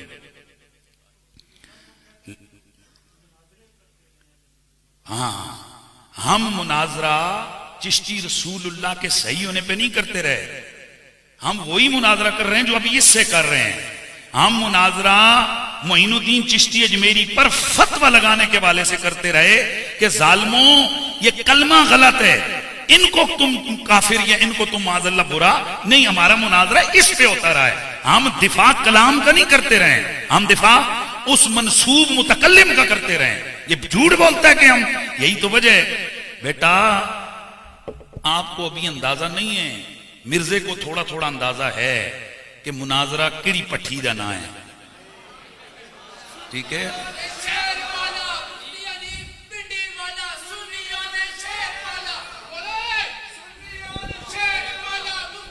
जज़ाक जज़ाक अल्लाह खुश रखे। अब मसला ये है कि ये जो सारी चीजें ना आपके तो इल्म में नहीं है कि मिर्जे ने फलां वक्त क्या कहा, फलां वक्त क्या कहा, फलां वक्त क्या कहा। हमने तो माशाल्लाह पूरी लिस्ट तरतीब के साथ तैयार करके रखी थी। असा एक एक चीज चाह के मारनी सी मुंह ते। हमने तो ये वो नगर चुप ऐ सुन वीडियो अदरात कैमरे वाले सुनाओ, असी लानी सी उसनु के दे विच शराइत में हम ये तय करते, हमने उसको प्ले करना था किस पर, स्क्रीन पर। इत्थे फिर सारी दुनिया के सामने उस बंदे नंगा होना सी। उन्हें पता सी कि मेरे पल्ले कख नहीं रहना, क्योंकि मेरी अपनी गुफ्तगुओं में बहुत कुछ ऐसा मैंने कहा हुआ है कि जो इधर मैंने वो जो बना फिरता है ना कि बड़ा मैं आयो ना मेरे दौड़ थले, आयो ना फलाना फलाना, ये जड़ियां घरा विच बह के गिदड़ भपकियां ते नारे मारने ये और होने हैं जी। असी भी इधर सुनो जन को इधर जन को गल सुनो ना, क्रिकेट खेडने आते ना, वर्ल्ड कप का मैच होंदा आस्ट्रेलिया दी पिचां में भी कोई निक्कियां क्रिकेट खेडदा रहा, इस वास्ते मुझे इतना पता मैच आंदा। आस्ट्रेलिया दी पिचां क्रिकेट का वर्ल्ड कप तो बालिंग करवाने वाला कौन, फास्ट बॉलर, वो भी जिहड़ा ना के ना साउथ अफ्रीका दे ते आस्ट्रेलिया दे। तो वो जिले बाल मिस होंदी ना बैट्समैन को इधर मारस ना, ये तकने हो ना टीवी तो बह क्या गंदा कट मार कट कर। ये तो पुत्र उसो पता आस्ट्रेलिया दियां फास्ट पिचां तो 150 की स्पीड तक बालिंग कराने वाला बालर, ये तो उसके पसीने पूछो कि उसके पैर कियां कमने का काम होने। एक कमरे में बह के मुनाजरा करना और होंदा है ते किसी मुनाजर के सामने पता जी सामने बह के गल करनी बड़ी औखा काम है, बड़ा मुश्किल काम है। ये ते चलो वो चला गया ना हज़रत साहब, हजमी कोई मरिया तो नहीं ना, जिंदा है ना। भाई आगे आ जाओ, भाई आगे फिर आ जाओ, बिस्मिल्लाह करो। मैंने तो यहां तक कहा IG को कहा तू अपनी बैठक में बुला, DIG को कहा तू अपनी बैठक में बुला। मैंने तो यहां तक कहा छो सारे किसी को जाओ यार किसी जज को तू सानू बुला। खुदा की कसम अगर हम अपने अकायद का दिफा न कर सके, हमारा खून हलाल, हम सारे मिर्जे के बैत हो जाएंगे। तो जे साडे सामने एक बन गया बीगी बिल्ली इसकी दुकान असा करनी बंद। आपको पता है कि उसके तो कुल कहना मेरी। अच्छा हुण एक गल बंदा कहना जी अल्लाह का करम है, मेरी अचीवमेंट है, मैंने गोल्डन बटन लिया। भाई यार तुसा लोगों अजम ही समझ नहीं आई कि एक बंदे दी कुल कायनात के यूट्यूब दा चैनल वो उन लोगों को चैलेंज कर रहा है कि जिन लोगों के हजारों शागिर्द, हजारों मुफ्ती, हजारों उलमा तैयार हैं। और आप लोगों को नहीं पता है ये क्यों बार बार मदरसों के खिलाफ बोलता है, मौलवियों के खिलाफ बोलता है, जहन खराब करता है लोगों का। क्योंकि इसको पता है मेरी दुकान चलनी ताए कि मैं लोगों को मौलवियां तो मुतनफर करांगा। अगर मैं उलमा से इनको मुतनफर नहीं करूंगा तो लोगों के पुछने हो जाने तू एक दहाड़े मदरसे नहीं गया तो तू कितों आलम बन बैठा है। तो ये वो असल वजह है एक लेक्चर तैयार करके यूट्यूब के ऊपर वीडियो बना के चढ़ाना बेटा और चीज होती है बुनियादी हकीकी इल्म के साथ कुरान और सुन्नत को समझ के लोगों की रहनुमाई करना और चीज होती है। ये दोनों चीजों में फर्क है। और अल्हम्दुलिल्लाह हमारे थोड़े से जेलम के दौरे के बाद बहुत सारी आंखें खुल गई अल्हम्दुलिल्लाह। कईयों की तवज्जो हुई है कि बिच गल किड़ी बिचली गल किड़ी। हमारा कोई साथी झगड़ा नहीं है उस बंदे से। इतना अरसा वो लगा रहा है यूट्यूब पे बना रहे 2013 से 14 से गालिबन वो लगा हुआ है, उससे भी पहले लगा हुआ है। मैं उसको खुद फोने 5-7 साल पहले जब वो मुझे ये इसका ये गुस्ताखी की ये चीजें उसकी नहीं हुई थी, वो थोड़ी थोड़ी करस करस बातें करता था। मैंने खुद फोने की हैं, कई दफा कहा यार ये तुम ऐसे कर रहे हो। इसका मतलब है हम जेलस नहीं है यार। हम ये नहीं है कि हम जलते हैं उस बंदे से कि उसके क्यों लोग उसको सुनते हैं। हमें तो खुशी होती है चलो कोई तो आए यार जो दीन की रहनुमाई लोगों की करे। लेकिन अगर दीन के नाम पर वो किसी और के एजेंडा पूरा करे तो फिर उधर उलमा के लिए फर्ज हो जाता है कि वो अपने इल्म का रंग दिखाए, वो अपना इल्म जाहिर करें, क्योंकि ये हदीस के मुताबिक उनका फर्ज हो जाता है उनके लिए। मैं इस वजह से गया हूं। बाकी कोई कहते हैं जी अपने आप को वो करने के लिए तो शो याद रखो वतुइज़्ज़ु मन तशा वतुज़िल्लु। मैं 4 दिन ट्रेंड करता रहूं, ये तो पता है ना, सोशल मीडिया पे, ट्विटर पे, दीगर उस पे 4 दिन हमारा मुनाजरा 4 दिन ट्रेंड करता रहा है। एक पूरा दिन मेरा नाम, बल्कि 2-3 दिन, बल्कि एक दिन तो वो मेरे नाम से एक स्लोगन था, वो तो कल भी मेरे ख्याल में चल रहा था, मिर्जा साहब के खिलाफ था, इसलिए मैं उसको यहां बोलता नहीं हूं। अच्छा अब ये जो इतने लाखों करोड़ों लोगों के मतलब 2 करोड़ और कुछ लाख लोगों ने मरी सिर्फ फेसबुक पे पोस्ट की है। 2 करोड़ से ज्यादा पोस्ट हुई है मुनाजरे की हमारी। वो जो आपके मुनाजरे का वो है ना उस पर वो बोलते हैं सॉरी वो फेसबुक की वो जो है वो मुझे लड़कों ने, मुझे तो नहीं इतना ज्यादा पता, तो उन्होंने वो बताया। अब कहने का ये मतलब है कि 2 करोड़ ये कोई कहना आसान है। हमारे मुनाजरे का एक क्लिप, यानी वो जो मेरी गुफ्तगू में कर रहा हूं वहां खड़ा होकर, सिर्फ एक वो लड़का है उसके फेसबुक का एक चैनल है, वो क्या बोलते हो पेज है उसका, जिसपे उसके मेरे ख्याल में 50,000 बंदा है कुल। उससे 70 लाख लोगों ने कल तक देखा था। कितना? 70 लाख। ये एक पेज से, बाकी जो करोड़ों लोगों ने दीगर तरफ देखा है वो उसको छोड़ दो। तो आखिर क्या वजह है ये जो पूरी कौम उस दिन पूरा ट्रेंड हो गया हमारा मुनाजरा? इसकी वजह क्या है? इसकी वजह ये गोया ये है कि इस शख्स ने लोगों के दिलों को जलाया। लोग चाह रहे थे कि यार इस बंदे को जनाब हम नंगा होता देखें, एक्सपोज होता देखें, इसलिए ये तमाम इतनी एक्साइटेड हो गए लोग। वगरना को गाला जी मौलवियां मुनाजरा हैरान परेशान है। अब बैरूनी मुल्क में अखबारात कालम लिख रहे हैं हमारे इस पे, कहते हैं यार अजीबो गरीब मुल्क है कि मौलवियां के मुनाजरे तक क्यों है, ट्रेंड हो गया जी पूरे मुल्क के सोशल मीडिया के ऊपर, दूसरी बात ही कोई नहीं है, मुनाजरा मुनाजरा मुनाजरा। वजह क्या है? इसका मतलब ये कि पिछले 13-14 साल में जो कुछ हजरत साहब ने किया है, लोगों के दिल उससे जले हुए हैं, लोग उससे नफरत करते हैं। यही हम उसको बताना चाहते हैं। वो कहते हैं जी मेरे यूट्यूब चैनल के मेरे सब्सक्राइबर हैं पता नहीं 2.5 मिलियन यानी 5 लाख। अच्छा उन्होंने हुण मैं भी उस तो कीता है सब्सक्राइब, तुसां विचों कितने कीता होना? अच्छा वो समझते हैं जितने सब्सक्राइब किया जेडे मेरी वीडियो सुनते हैं सारे मेरे फॉलोअर हैं। ये नहीं पता कई सुन के ते मुड़ के वो भी कर देने, वो अपनी अपनी उनका तरीका है। इसलिए बहरहाल हमारा जाती कोई झगड़ा नहीं है। आज मिर्जा साहब अपनी इस्लाह कर लें, वो कहें कि यार मेरे से ये समझ में गलती हुई है, वो वापस आ जाएं, सारा झगड़ा खत्म। ये एक बात है सहाबा किराम के वाले से, चीजें अंबिया अलैहिस्सलाम के वाले से वो तौबा करे कि यार मैं उलमाए किराम मैं तौबा करता हूं, मेरे से ये जो कुछ हुआ है मैं अपनी गलती मानते हुए मैं अल्लाह से माफी मांगता हूं। मैं उस तो बाद बोल गया तो फिर तुसी गल करियो। अल्लाह ताला आप सबको खुश रखे। वाखिर दावाना अनिल हम्दुलिल्लाहि रब्बिल आलमीन।